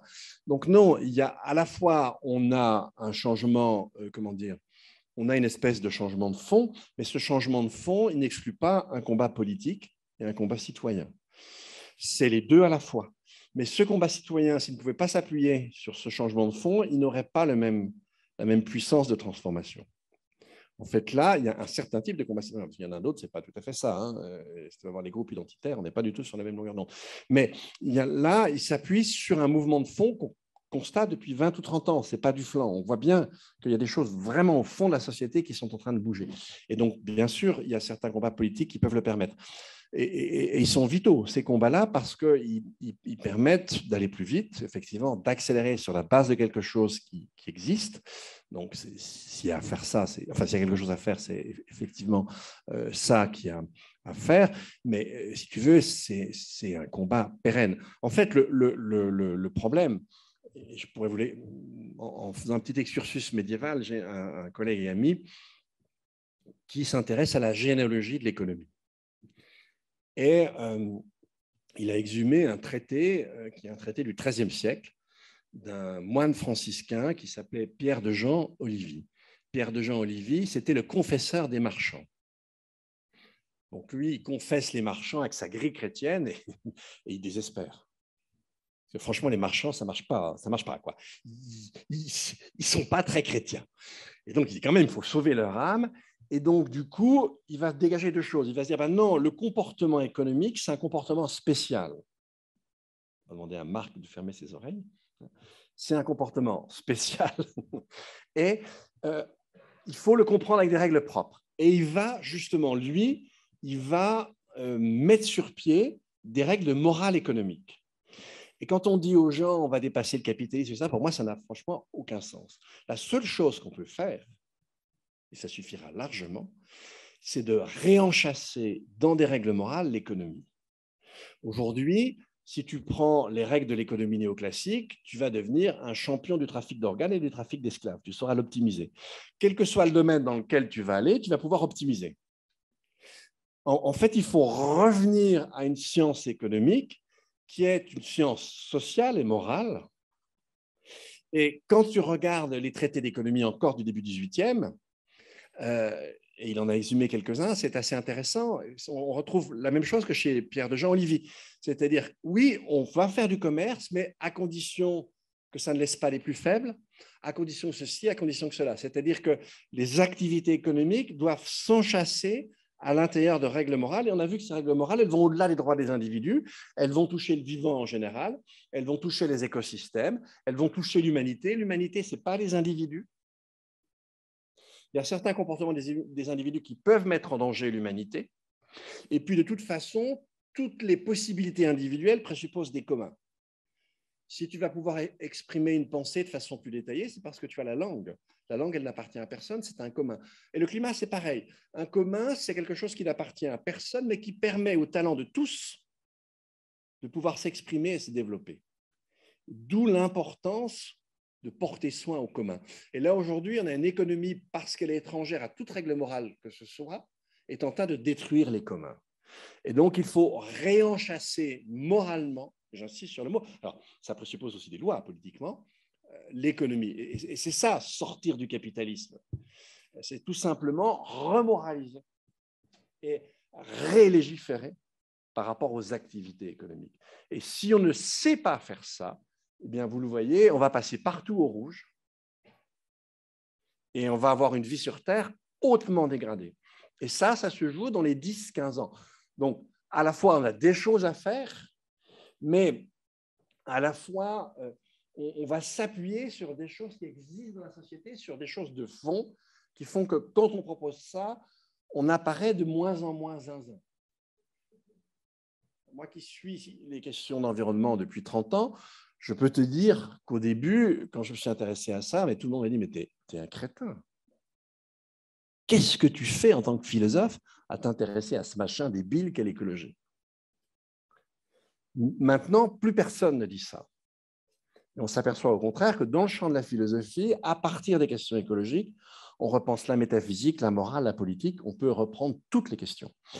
Et donc, c'est ça, c'est le jeu entre un mouvement de fond qui se fait et que personne ne maîtrise, et puis la manière dont certains acteurs savent se caler sur ce mouvement de fond pour avancer plus vite et faire avancer plus vite les autres. Là, on est dans une course de vitesse. Regardez les projections de la NASA, regardez l'Europe, début des années 50, vous verrez que ce n'est pas très drôle. Et là, on a encore le temps de limiter ça. J'ai encore revu tout à l'heure une hydrologue, parce qu'on a des problèmes de sécheresse, on aura des problèmes de plus en plus... Mais lisons ce que nous disent les gens qui travaillent sur ces sujets. C'est fondamental. On ne peut plus être dans une autre discipline si on ne connaît pas ça. Et j'ai appris par Marc que vous allez ici instaurer un cours obligatoire de première année où on sensibilise l'ensemble des étudiantes et des étudiants à ces sujets. Pour moi, c'est Platon, nul n'entre ici, non pas s'il est géomètre, mais s'il n'est spécialiste de la biodiversité et climatologue. Ça doit être un savoir fondamental à partir duquel les autres disciplines doivent aussi travailler. J'étais un peu long, je suis désolé. Bonjour. Ah oui, où vous êtes? Ok, merci.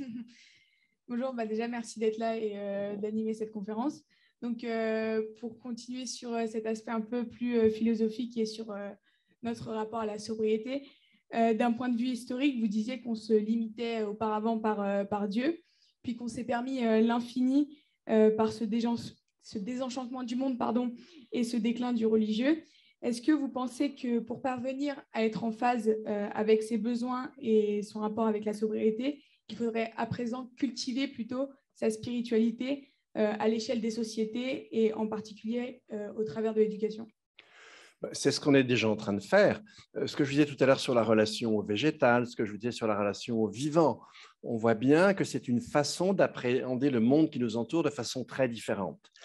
Et alors, je vais employer une notion forte, mais on voit bien que dans la société, petit à petit, on commence à comprendre que oui, on doit faire preuve de respect par rapport à la vie en général, et pas, bien sûr, la vie humaine, mais pas seulement.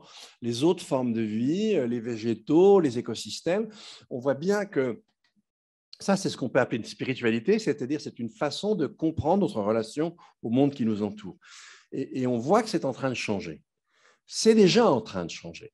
Alors, évidemment, vous avez des gens qui sont complètement rétifs à ça, vous avez des pays où ça n'a pas vraiment pénétré, mais on voit que c'est quand même un mouvement assez fort, et on voit que dans les 30 dernières années, ça s'est vraiment renforcé. Si on prend du côté de ce qu'on appelle les éthiques environnementales, ça naît avec Aldo Leopold juste après-guerre, et puis sur un plan universitaire, ça va se développer aux États-Unis essentiellement à compter du début des années 70, et pendant 30 ans, on va développer toutes sortes d'éthiques environnementales. Au début, on voit que c'est très abstrait. Et puis en fait, on commence à voir que ça commence à percoler dans la société. Que des gens qui ont changé leur regard vis-à-vis du monde vivant autour d'eux, c'est plus uluberlu. C'est quelque chose qui se diffuse. Donc, ce que j'entends par spiritualité, c'est pas forcément d'aller à la messe et d'aller mettre un cierge à la cathédrale. C'est deux choses. C'est un peu long de développer, mais disons, à la fois, c'est comment on considère le monde autour de soi. Est-ce que le monde, c'est une matière sans valeur que je peux transformer de manière indéfinie, ou est-ce que le monde, c'est de la vie et c'est quelque chose que je dois respecter? Et par rapport à elle, je dois avoir une forme d'usage, un usage réglé. Ça, c'est la première partie. Et deuxième partie de la spiritualité, et ça, ce que je viens de dire, tu vas le trouver dans toute société. Il n'y a pas de société qui n'ait pas une patte dans la relation au monde autour d'elle. Et puis, l'autre volet de la spiritualité, c'est qu'il n'y a pas de société au sein de laquelle on ne privilégie pas une manière de réaliser sa propre humanité. Si tu vas regarder du côté des peuples amazoniens de la forêt, devenir une femme ou un homme, c'est vivre en relation avec les esprits, c'est connaître les essences qui vous entourent, c'est vivre en harmonie, etc. Bon, si tu regardes chez Aristote, c'était magnifique. La spiritualité pour Aristote, eh bien, et pour les Grecs classiques, il met ça en forme, mais c'était quelque chose de son époque, ça n'est pas que lui. Pour un Grec classique, réaliser son humanité, c'était réaliser la part en soi qui n'est pas la part animale. C'est-à-dire développer sa raison spéculative par les sciences et la philosophie, développer sa raison pratique par la participation à la vie de la cité, ça vous concerne ici à Sciences Po, et puis c'était mettre en forme sa sensibilité par les arts. Qu'est-ce que tu veux de mieux? C'est magnifique comme spiritualité. Dans le christianisme, c'était le salut. Dans le bouddhisme, c'est l'éveil, etc. Et nous, notre spiritualité, c'était le consumérisme. Souvenez-vous de ces gars-là, tu n'es pas un homme à 50 ans si tu n'as pas ta Rolex. Ce n'est pas qu'une ânerie. On a construit complètement nos sociétés là-dessus. Se réaliser, c'était avoir un statut social, avoir une famille, etc. Tu mettais tes gosses au niveau des bibelots, machin, tu accumulais tout ça et tu avais réussi ta vie. Bon, maintenant, non, il y a beaucoup de gens qui ne voient pas dans ça un idéal absolu, si tu veux. Et donc, et en fait, quand on regarde bien, je ne vais pas le développer, mais ce qui s'est passé avec les modernes, c'est que c'est les deux sens du mot spiritualité qui ont changé. C'est le sens ontologique, mais c'est aussi c'est là qu'on a inventé le consumérisme. On l'invente chez Hobbes, on l'invente dans la philosophie du contrat, et puis on le mettra vraiment en vigueur avec les 30 Glorieuses. Mais c'est déjà le grand fantasme du XVIIIe siècle. Pour ça, Condorcet, sa spiritualité, c'est très clair. Mais bon, tu peux être une fanatique de l'éveil et toucher le plafond 3 fois par jour, libre à toi. Mais en tout cas, il n'y a pas de vie humaine sans spiritualité. Y a-t-il une dernière question? Oui, monsieur, au fond. Je crois qu'on va s'arrêter là, peut-être. Oui, je vous écoute, monsieur. Vous avez donc le mot de la fin, monsieur. Oh là là. Excusez-moi. Non. Donc, merci pour cette conférence, pour ceux qui vous ont fait venir ce soir.